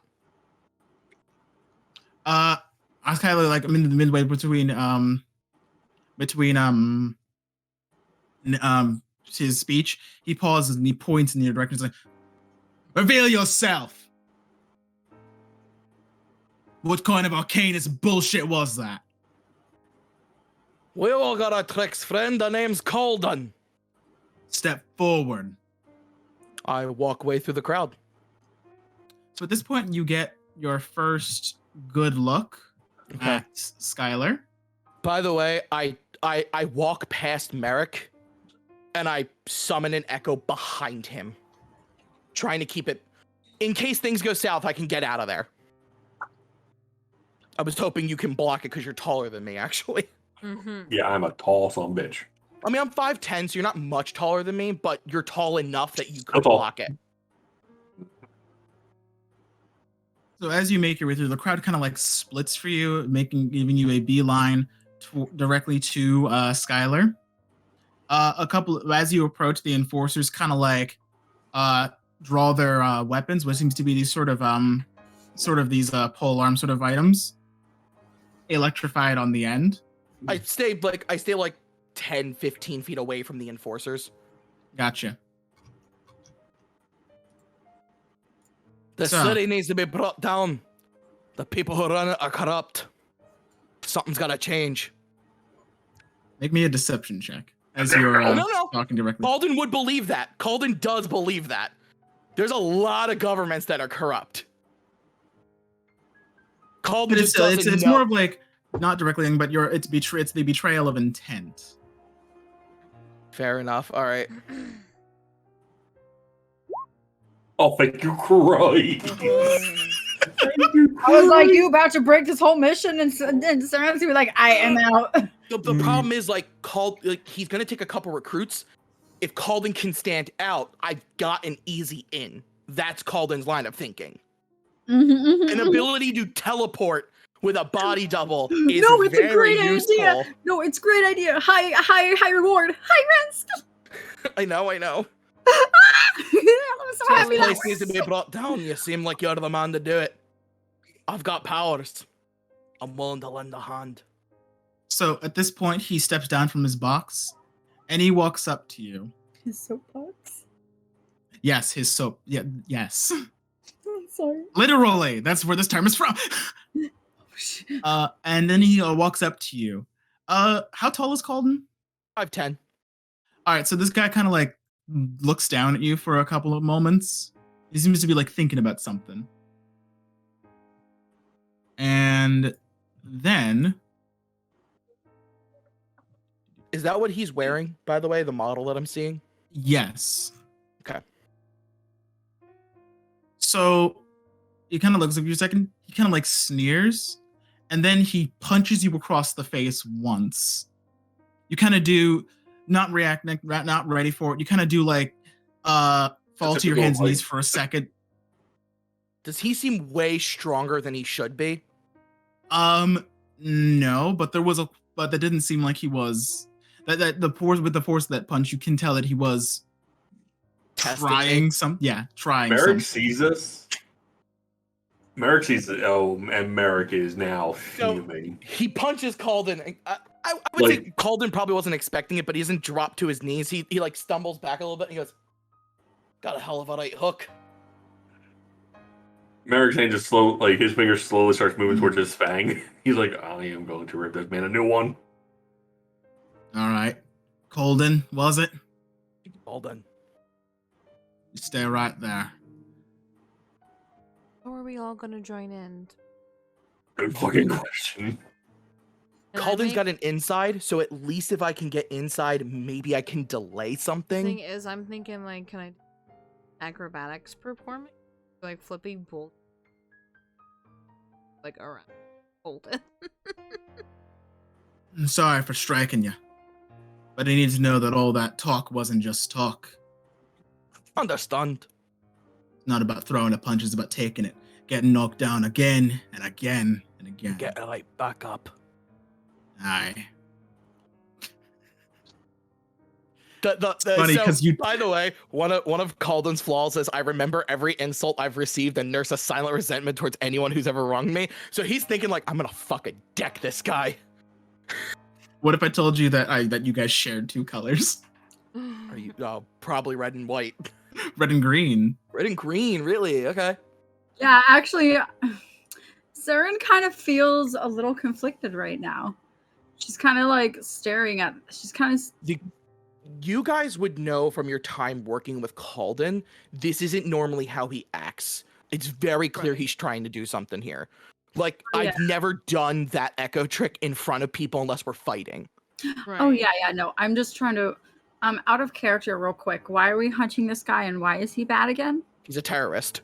He's blowing He things up. he has probably hurt a lot of people. Ah, And Cauldon okay. wants that stopped. Right. Skylar pats you on the shoulder twice as sort of like an appreciative sort of way. He says, "Now this is the kind of man, the kind of individual we're looking for in our organization.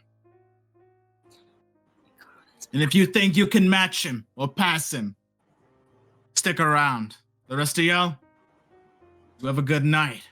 Sure, Can you I, guys. Can I make up a entrance I don't think acrobatic? you I want to make do an your shit. acrobatic event I'm not stopping you. entrance. And do some like crazy do that- bullshit. thing. I would say do that after everybody leaves to like make a No! statement. Perception, real quick. You got to do a fancy fucking entrance. I want to do one too. So how are you doing it? Or I how are you can't- going about this? So like, where am I in like reference to Cauldon? Well, Cauldon's near the front, about like a good 10 or 15 feet from you. There's a clump of people between you and him. Is there like a circle of people around him? No, but the circle is quietly draining. It's like you're in the middle of it's like there's a mosh pit in the center where Cauldon is, and you're on the edge of the pit. On the edge. A lot of people behind front of you are turning around and leaving, but a non-zero number of people seem to not be moving. So I kind of like just want to push like the crowd. Yeah. All right. I see Farrah stand next to me. Well, hello. Hello. Here to be recruited. At this point, Skylar's kind of That's a kind of like perception looks. check on Delian. Where is Delian? That's exactly what I'm doing. Fuck. I'm not perceptive. You looked I'm where Delian investigative. was, and he's not there. Shit. I don't have much of a choice. I can't have my echo hanging around with no people around. The echo starts walking away in the direction the crowd's going, and when it gets far enough away from me, it'll just dissipate. So, Gotcha.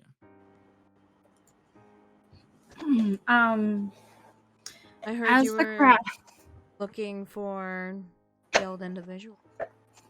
I was looking for devoted individuals. Well, I am also devoted, as well as skilled. Prove it. I'm I'm not the kind of person to hit a lady. I want to do something ballsy, but Do it. Do it. He stuck his chest out. Fucking kick him in the nuts. No, he kind of like folds his arms and he's like waiting expectantly. So, I kind of like.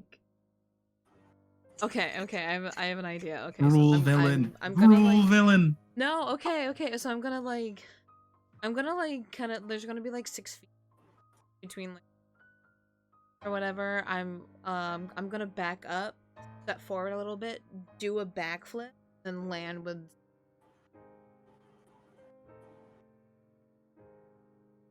And then make them disappear. Impressive trick, Arcanist. But tell me this. You think you have what it takes to die for something? Die for something you truly believe in. Even though you won't get to see the world that you changed. Of course. We all have the same common goal, right?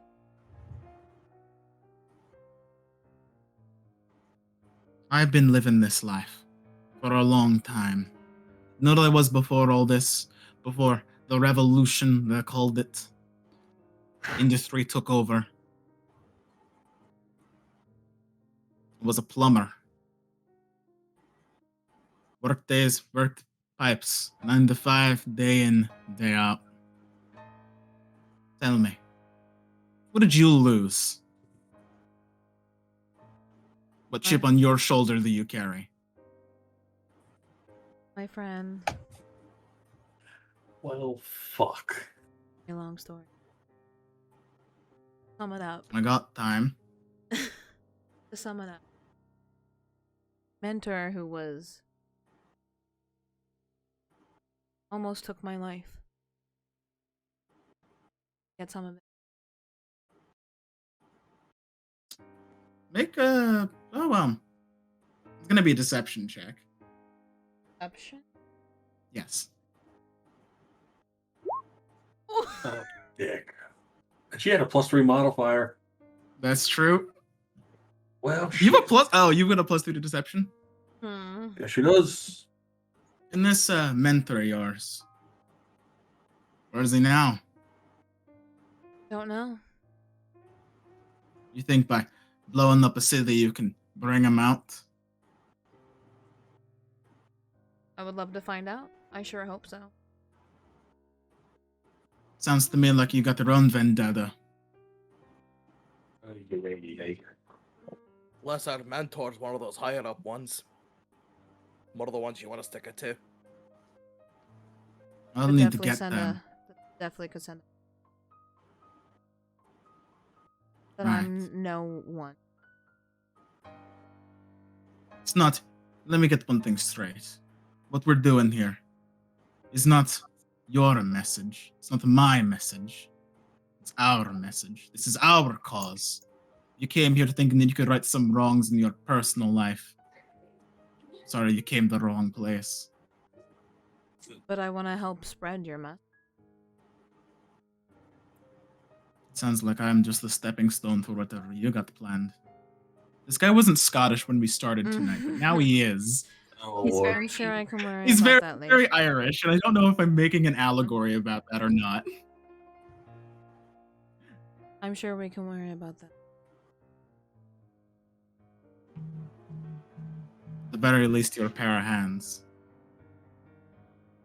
I'm going to be more of an ass And to Cauldon leads than into a Skylar and hinder goes, on your shoulder, believe me. Cauldon leans into Skylar and he goes, that thing she did with the knives was pretty fucking cool. It was pretty cool.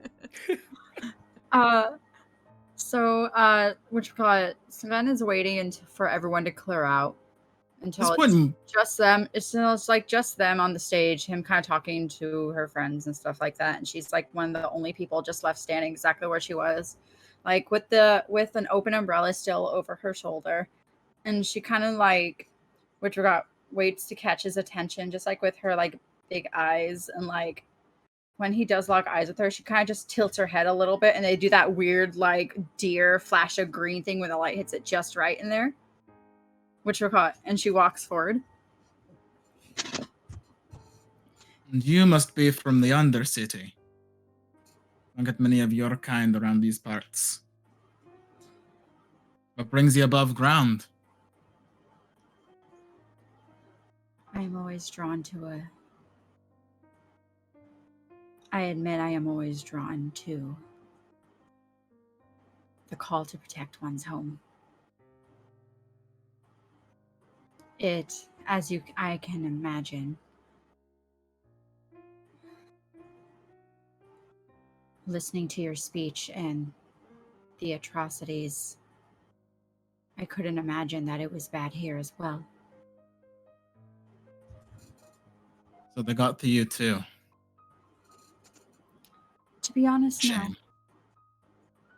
Not to me in particular. All I can do is watch as my family falls apart around us. Family, the community, your family, your community. Though we may be from different places, we feel the same pull. We feel the same drive for the cause. And I wish to help you preserve your family. We fight the same fight, but we feel the same pain. I understand. Also, make me a deception check. Is it awful to say that she doesn't know if she's being deceptive? Well, it's not so much you don't believe in what you believe in, but like this is like me saying, "Oh sure, I love video game consoles." I love That's destroying valid. the city. When I do No, not that's care valid. for her. That is it's so valid. it's a denial of intent. rather Merrick, than, like, just a be big white and one. imposing. That's all you need to do. You're like 18 feet tall. You got You're this. just a big Just man. walk up. He'll accept you. Literally all he has to do is look into my eyes. Just look into my eyes, and he'll see I face some shit. You guys just got recruited into a terrorist cult. Yeah, but we can stop it better from the inside than we can from the out. Did not expect this to happen tonight. I am thinking of doing a thing real fast, and I'm Oh so no. sorry. While she's looking, because I already know what would have happened with Cauldon. Mm-hmm. He just punched you, and you're like, you know what? Fair. And he's like, I like that. You made a big shit. You made yourself look like hot shit, and then you took hot shit. Also, you're down a hit point. Yeah, I figured. Actually, you're down 4 hit points. Well, if he ever did try to hit a lady, mistake. Hey, listen. You won't hit a lady unless she hits first. But like, Oh, I thought for some reason one of my my starry forms gave me like I was reading the dragon form. I mean, sorry, yeah, the dragon differently. I thought it gave you like a boost on charisma or shit like that, but it is completely wrong. I read that spell wrong the entire time.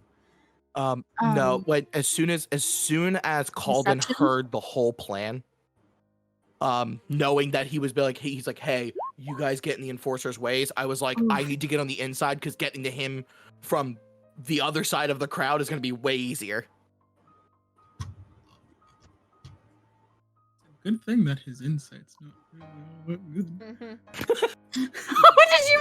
Oh, thank God! Better than me. I think literally the only thing that Seren's looking at this dude and she's like, yeah. The only thing is she's like, but bro, if you kill people, I'm gonna have to take it down and take over your project. Mhm. That's kind of like how Seren feels like internally. Which about this guy, she's like, I respect what you're doing and do it. But if you start killing innocent, this becomes invalid because you ruin your own community, and that means I'm gonna take it over and do it right. That's how she feels like internally. We are the 4 most unstable planeswalkers to ever Yep. have existed. Why the fuck does anybody have us on a mission? So you know, the thing is that Domri would be all for this, whatever Skylar's putting out. Like, yeah, the problem He's is not wrong. Merrick and Cauldon literally went up against this in their mini session. Yeah. It's like I was foreshadowing bullshit. Oh no! A little bit. Oh, The problem is I no. sympathize with them, but he's going about it the wrong way. Yeah. You're just gonna like nuke a city, send us back to the Stone Age. They'll Cauldon's learn. like, absolutely the fuck not. But yeah, I'm for your cause. How come Cauldon lied through his fucking teeth? Cauldon rolled it like what? A He rolled a 17? 17? Cauldon lied through his goddamn teeth. So he looks at you, sir, and he says, I promise you that once we're done up here, we'll head down there and we'll set things straight in the Undercity.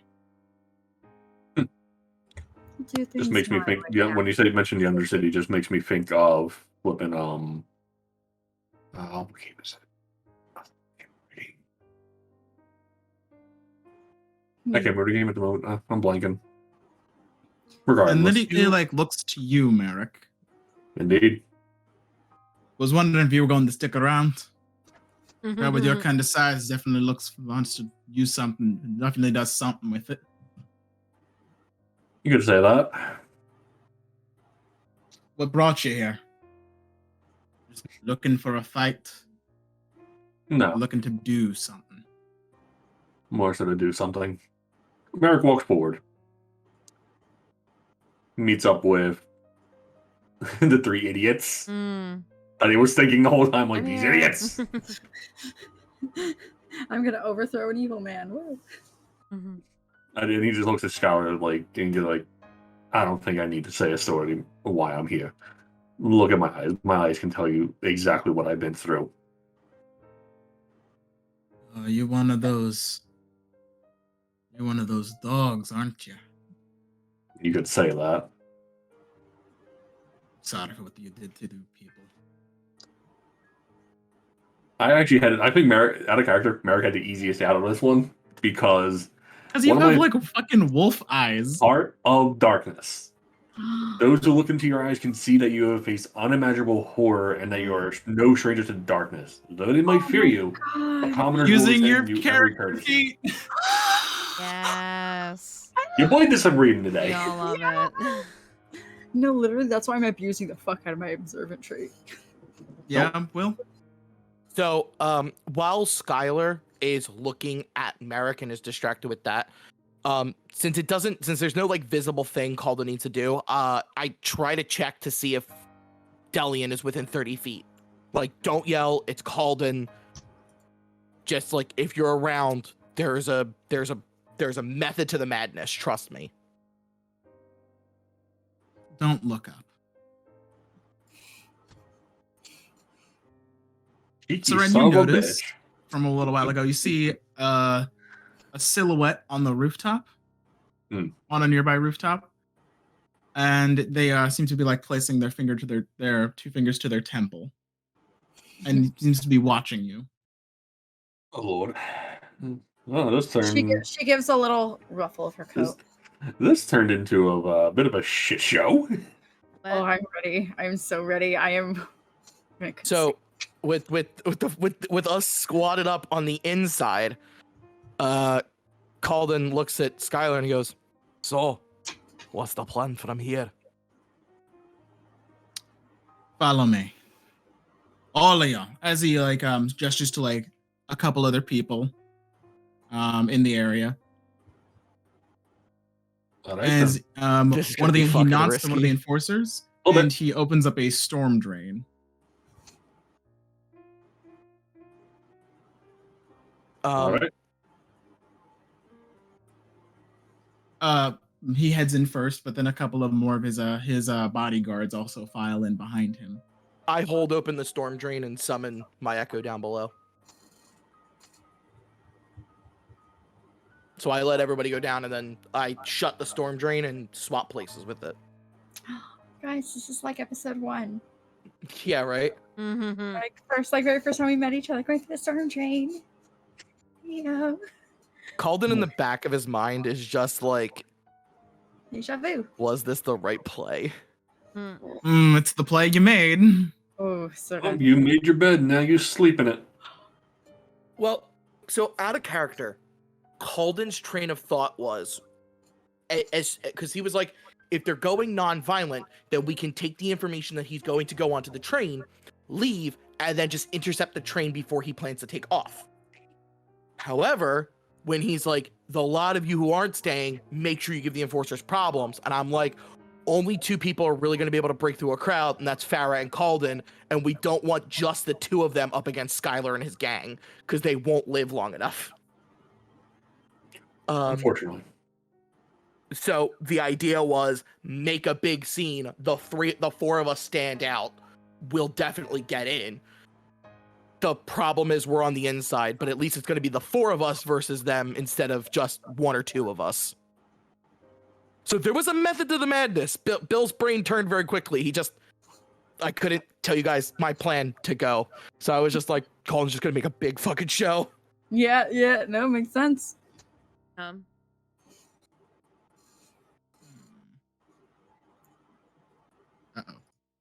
So we're down in the sewers.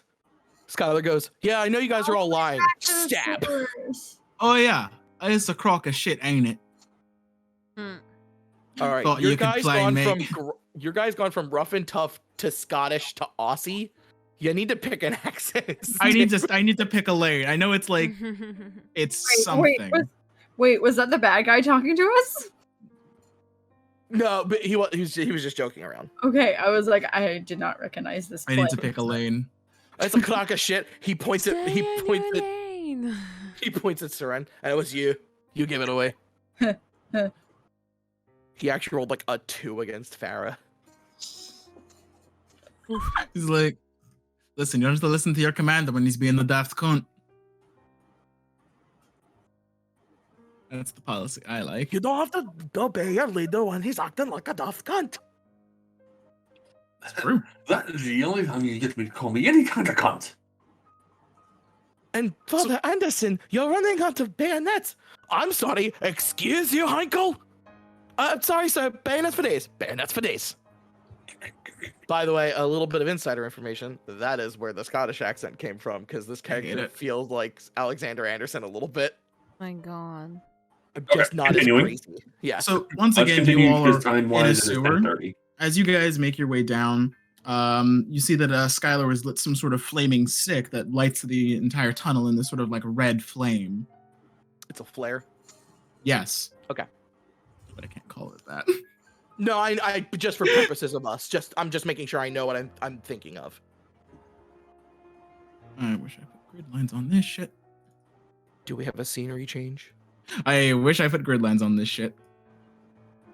I'm But like, yes. taken aback Oh. by the flare, but I try to keep my cool because I don't think Vren has flares.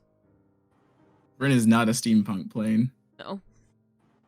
No, there is arcane technology though. There may be something akin to a Yeah, flare. similar.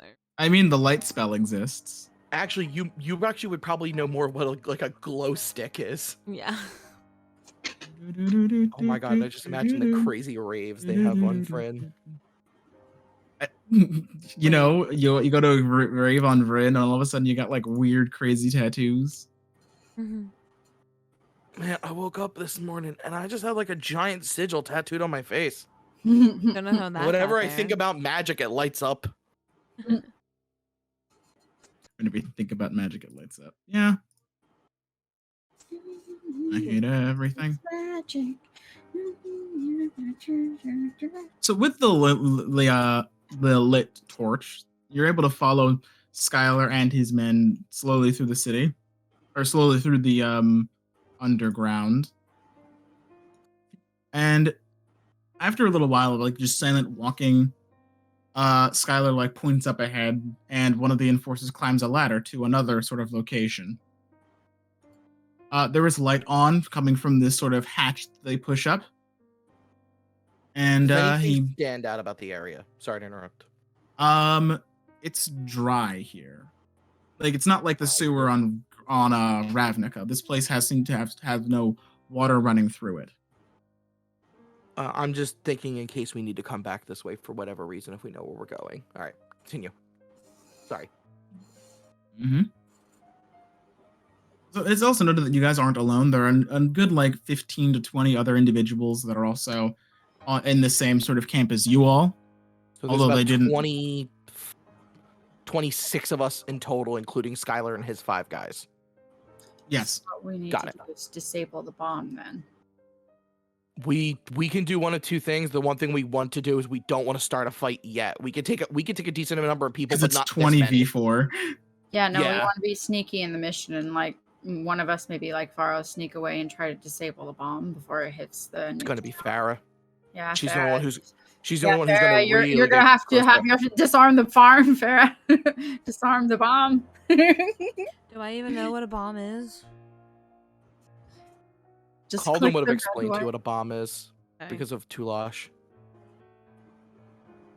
So as you like climb up the hatch, you're led to this sort of large warehouse. All the windows are boarded up, and there are a couple of these sort of mats for sleeping laid strewn all around the area. Inside there is a what seems to be a large shipping crate or shipping bin made of steel, and a couple of enforcers are around that. There is a curtain that seems to allow someone entry into this large sort of shipping crate. Cauldon talks to either Skylar or one of the enforcers. And he says, "So what are we doing about weapons?" First, I want to show you around the place. This is your new home for as long as we're in city. Sounds like a plan. If our plan pays off, we'll need a place to lay low while they pick up the pieces. Smart. Do you have But our connections? way is outside of the city. Do you have connections with your family? Ways that they know you're safe? To be honest, my family died a long time ago. I'm my own man now.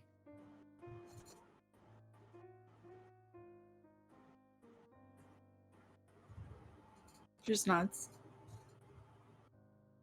You for familiarize yourself with the place, get acquainted. Sorry, not the 4 of you. He points to like the group of you, the group of you that includes 15 other individuals. So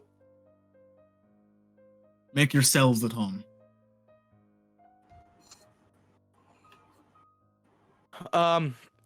Cauldon splits off from the group and he's looking for exits. He doesn't want to use any of them, but he's looking for them.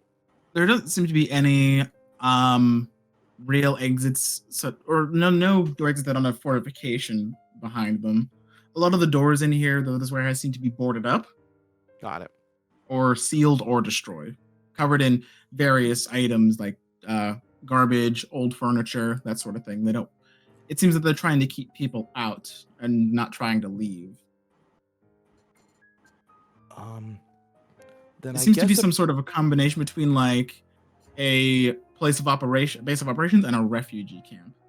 then I would like to take a. There are families here, although this is kind of like what's the term? Hooverville? Yeah, that's the term. I'm gonna make a perception check. Just in general, to see if I can get any kind of like extreme layout of this place. I'll help him with that. I got a 14. A roll with advantage. If you guys are Me? clumped. Oh. Yes. I'm gonna give Danny the advantage. Apologies. Oh, She's are you not. sure? Yeah, you're gonna have a way better perception than I do. Mine's is +2. Yeah. Mine's a +6. Yeah. I didn't want to steal your thunder though. I was just like, I help. No, you're good. What I do you do? help. I help. This is a large rectangular building. You're not really sure what its use was for beforehand, as a lot of this place's technology seems to go over your head. Although Yeah. it seems that this was at one point maybe a place where they made things. You think? Yeah. So for me, I think if I'm looking, I'm kind of like, because I can't really understand a lot of that, I'll kind of describe it a little bit what I see. But what I think I'm looking for is I see them as their own community, because their own cultist shit is they're their own community, which means they have their own hide spots. They have their own kind of like, I want to see the layout. Like I want to be able to see like where back alleys are, twists, turns, kind of. Oh no, you guys are inside a building. Oh, inside a building. Okay. Yeah. I'm looking like at exits, kind of how is everything laid out. If that makes sense. Yeah, It's he kind of said the laid out exits like a were boarded up. refugee camp. Yeah. Okay, then continue. I'm sorry. Does It's anything, a defensive structure. Does anything here stand out like as like explosives? No, but there is a lot of scrap metal lying around. A lot of scrap. Are any of these people? Anyone here training with weapons? You know, do they look like they're discussing plans? Like any more information we could possibly get our hands on. So as soon as you guys arrived here, Skylar went into his what seems to be like a large shipping container with the curtain over it. Mhm. It seems if anything's going to happen verbally, it's going to happen in there. However, you do see a couple of people having a sort of a fight. A couple of more Fight. people are kind of like using like a what seems to be like a stack of like hay or like some sort of soft material on a stand, and one of them has like sort of like this dueling stick, and it seems to be going away at it. A couple of the people are just like brawling with each other. The two physically fit individuals, that sort of thing. The people that you came here with seem to like mill out. A couple of them reunite with families. A couple of them kind of just like find a place to like sit down and like fume. But most of them seem to like acclimate to the place relatively easily. You get this is a large homeless population. Okay. So the guys who are using weapons to like train and stuff, do they look similar to the weapons that we have? No. They look more rudimentary. Kind of like Okay. All right. a couple of people with have a sort of like a brass knuckles, have something similar to like brass knuckles. Most of them seem to be like bludgeoning weapons like bats, canes, crowbars, tools, wrenches. So my sword's gonna stand out. That's just something a little bit more fancy, but not unheard of. Okay.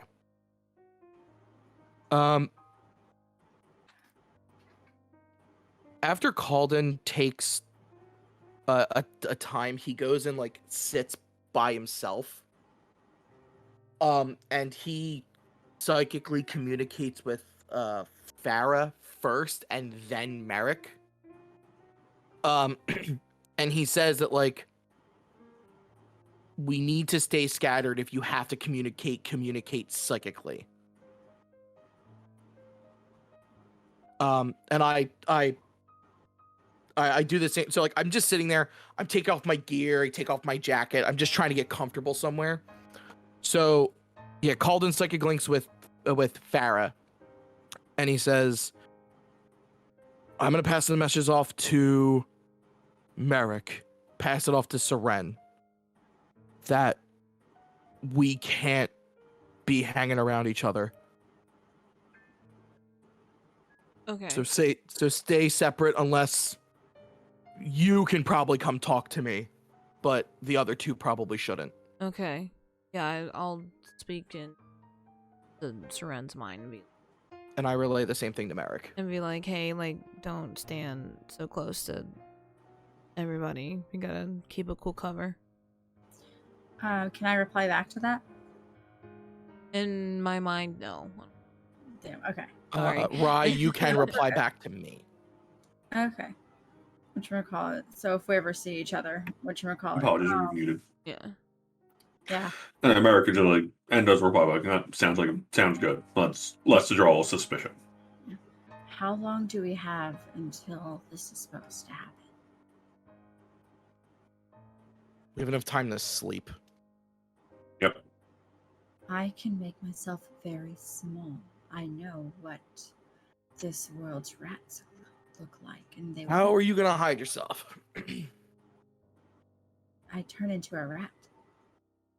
In the middle of the place in front of everyone? I imagine there's a private corner. I can be very, very quiet.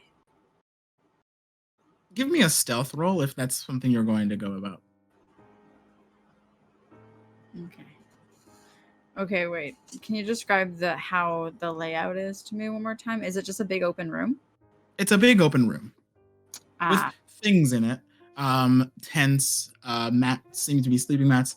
A couple of an open area that seems to be being used for recreational combat. A large heap of scrap metal and a few fires. Not magical, but like fires.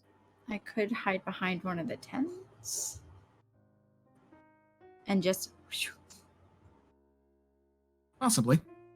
possibly. Okay, that is something I am thinking about. Is anyone else in the room using, like... Not that you can hear. Or can I turn this? Which actually, no, that's not a bad idea because if there was someone like talking like in the thieves can, you definitely could use it. And by the way, Shannon, I was just reading it. They can reply back to you. Oh, Oh, nice. Okay, cool. It's really good to know. Also, why are my spell slots all empty? Excuse me, come back. Because he used them all. I'm Oh, gonna wait, say no. I'm, Do a long Nope, rest. you had a long rest. Yeah, I I'm gonna was say like, I'm "Ah, back to full health, by the way. Yeah. I'm forgetting what my abilities do. I'm sorry. Okay, I'm gonna guidance myself. I'm just gonna tap myself with a little magical power before I stealth. oh my... I forgot that I have guidance. Jesus Christ. Stealth check, stealth check, stealth check. This is not very good. It's okay. Oh, I didn't mean to roll with advantage. I apologize. That's a 3 Ooh. plus guidance. So, O plus guidance. Okay. Plus a D4. I lost it. There we go. You have a max total of 7. Yeah.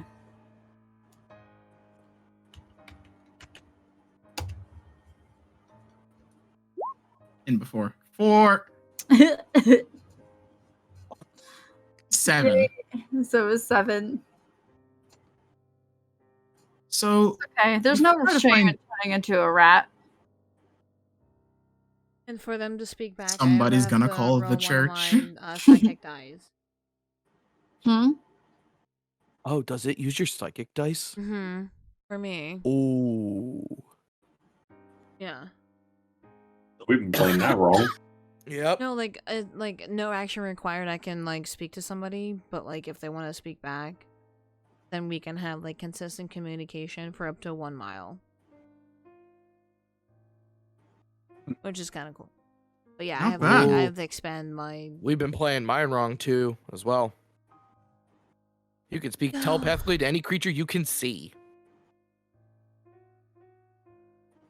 I thought you. No, yeah, no shit. Oh, Use one or more creature.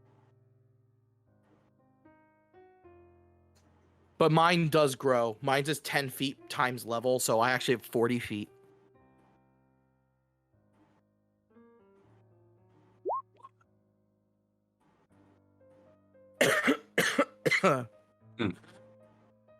Sorry about that. Didn't mean to cough into the mic.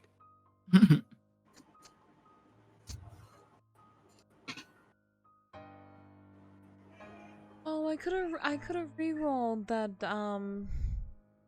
deception check. Oh, Using yes, one- I bolstered knack. I mean, regardless, yeah, at the time, yeah, probably would have been great to reroll, but no Well, harm, no foul. yeah, You hindsight's succeeded in what you were 20/20. trying to do. Yeah. So, after a little while of everyone getting settled, Siren, you find your way into a relatively like good hiding place. Although you think like, oh, this is gonna be a great hiding place, and then you see one child about like you're about 5 or 4, 3, something like that, kind of just like staring at you with like these really big children eyes. They don't say anything, but they just seem to like be doing this sort of like stare that children sometimes do to strangers. Real fast question. My Mask of the Wild wouldn't do anything to help me, like, slightly, because it's supposed to help me slightly obscure myself. Only within natural terrain or naturally Natural terrain. Oof. Oof, natural terrain. Shit. Okay, no, that's fine. The mouse is just gonna go.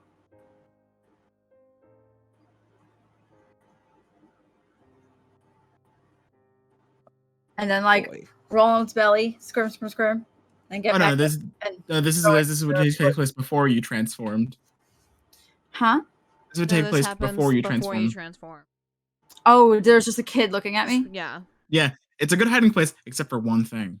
for a kid. Child. I think I have sleep? Yeah, but just a heads up. We're in a quiet warehouse, and to cast magic, you need to speak most times. I'm very quiet. Whisper. Unfortunately, not. I was about to say, I don't think you can. What? What? But Magic is noisy. Isn't whispering speaking though?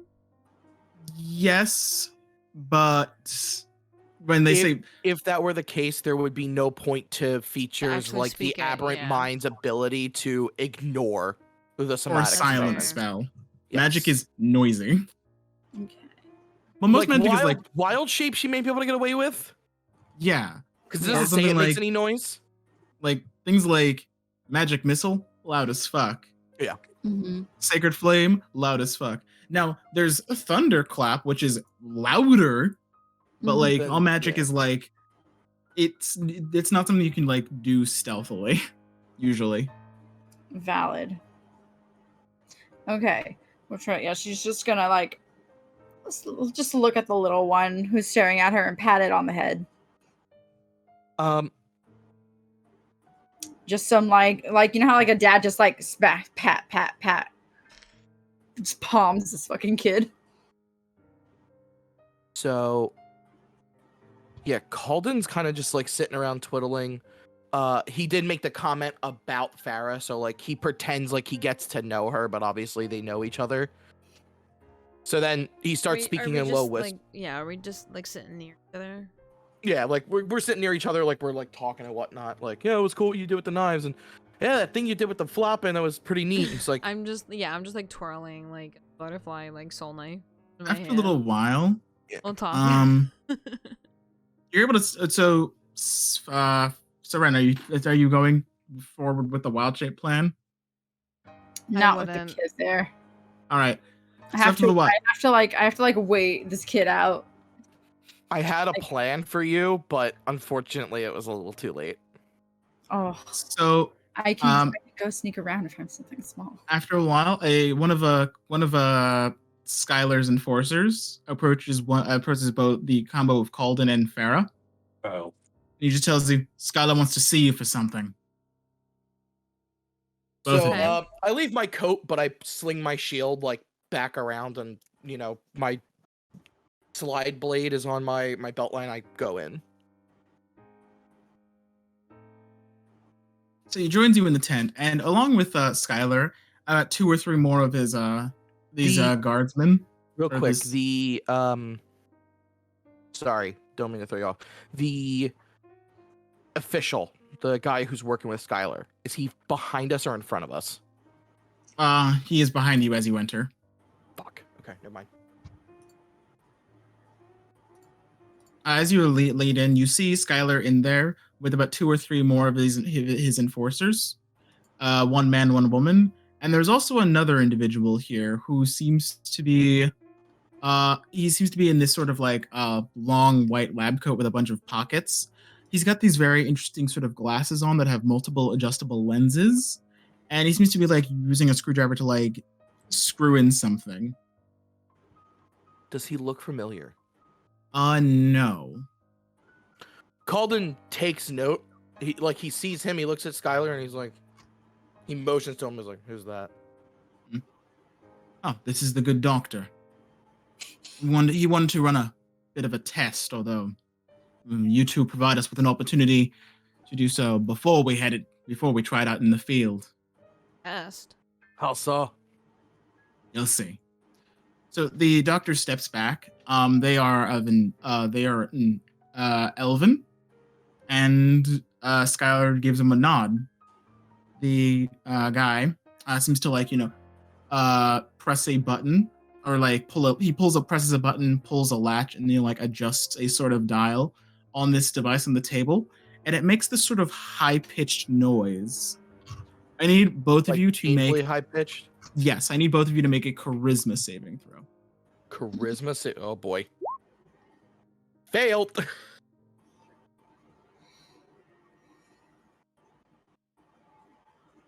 It's sort of like this high-pitched thrumming sort of sound.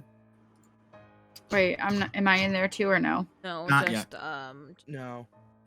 15, Me- not bad. And you are out of this one for now. So Also- Can I just say something out of character real quick? sure.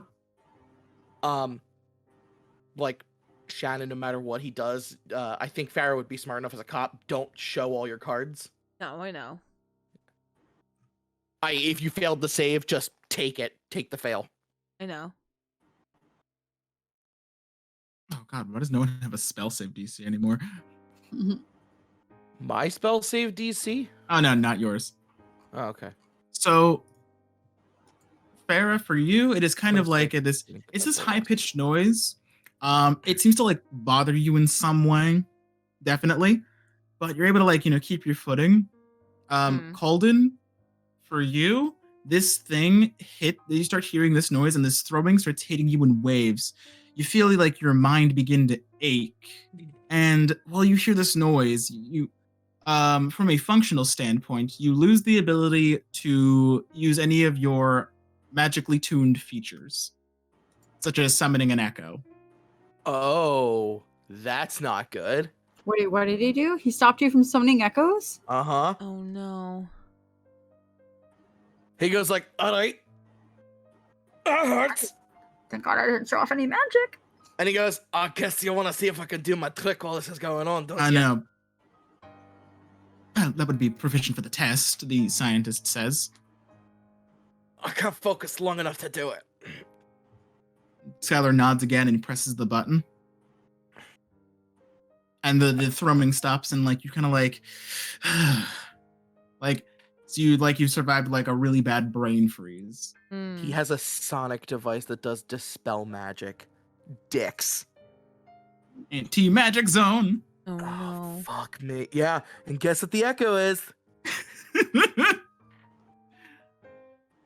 Well, It's a bit different than an anti-magic zone, although this is kind Well, of it's kind of more it's- similar to like a quirk disabler. okay. And I'm just like, But yes, it would definitely shut down Seren completely. Full stop. You bitch. I was like, oh, no. I was like, please let it be a wisdom save. I don't think Please it let it be will a wisdom stop save. my knives, because mine's psychic. It's Well, fine. technically, Cauldon's ability isn't magic I have either. Shillelagh. No, I got rid of Shillelagh. Oh, The Shillelagh. ability itself is not magic. The echo is. The functional way it works is that it ceases. Yeah, It it says this ceases echo is certain a features. magical, translucent gray image of you that lasts until it is destroyed, until you dismiss it as a bonus action, until you manifest another one, or until you are incapacitated. I would say for the purposes of transparency, the effect, if the save is failed, disables certain character features and spellcasting, Got it. Okay. like things like blood maledict or So, like blood let's put it- curses, so, let's summoning say this. echoes. If I already have the echo out and the echo is not near it, is the echo still able to stick around? Yes. 'Kay. But you wouldn't be able to make another one. Got it. And he sits there and he thinks to himself, and he's just like, he goes, oh, how the hell did you make that thing? Didn't seem to bother her too much. Increase the tuning. That'll be all. Thanks. Not bad. Problem. Farrah, was it? Yes. He just kind of gives you like a sort of like a nod of Cauldon, validation. Yeah. Cauldon stops for a second I nod back. and he goes, may I try something? Because technically speaking, Cauldon doesn't know that it would stop the echo. So he Alright. summons the echo and he goes, try it again. Both of you make charisma saves.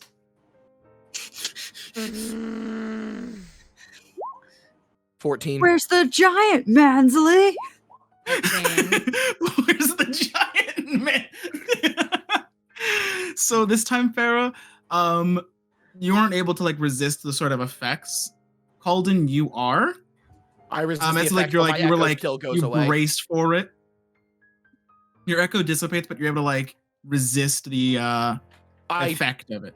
Okay, I think to myself, I could summon another echo if I had to. Yeah, but Farrah, you're just kind of like whatever Cauldon was feeling earlier. You weren't ready for it this time, as it's just kind of like something in your mind begins to get all fuzzy and foggy. I can't do the psychic. You can't seem to focus focus So- enough. Farrah, he forgot Wait, you were hold on. in the bomb radius. He is Mansley. You Her were the knives aren't bystander. magic. They're just psychic. But I guess if you have something affecting your brain, you're not going to be able to use psychic shit. Ooh, Oh. It turns- it It is a drama. It is a zone. It is an orb of confusion, a zone of feature stealing. It's Eraserhead and a grenade. Cauldon's like, all right, that is a hell of a device. I don't like it.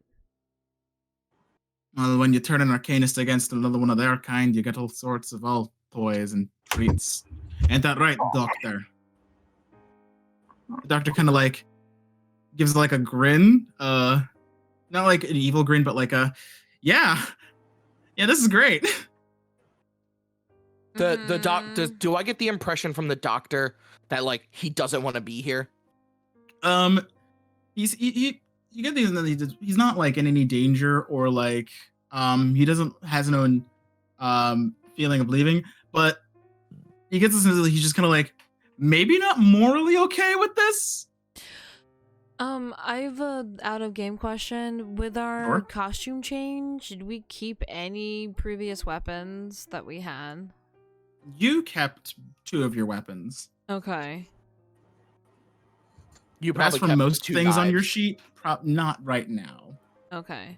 Just curious, because I was like, if I can't use the soul knives, I just have to resort to something else. Fine then, steel it is. If I can't stab you with my brain, I will stab you with this thing. Exactly. I love foreshadowing boss battles. Yeah, Cauldon. As Cauldon walks away, Cauldon walks out of the tent, rubbing his head as an excuse to like look at Merrick and make a psychic connection. And he literally goes, "He's got something that can shut down my echo and Farrah's knives." And like Cauldon walks back to where he was sitting before, and he just, as he plops back down like a shipping container, like where his stuff was, he's like, "God damn, Hurt like Sarah, hell. have you left the tent yet? I follow. Mm-hmm. I probably walked out ahead of her though. Yeah. So that's not great. I wonder how the boys and girls are gonna get themselves out of this one. Oh no, I have to make Ryan, actual attack rolls. We're fucked. Hey man, my quarterstaff is 1d8 minus 1. Your umbrella My umbrella. Umbrella. is Gonna 1d6 beat minus people like 1. the penguin. I'm gonna beat the Alright. shit out of him with my purse. Right.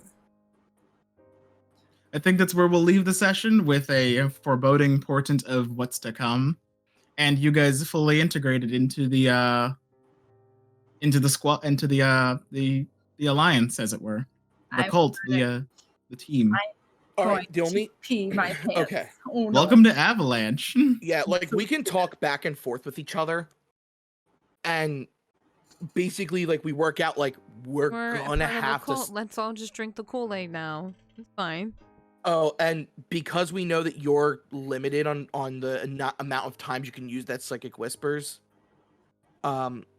it's good to know that it is a number of creatures equal to your proficiency bonus for a number of hours.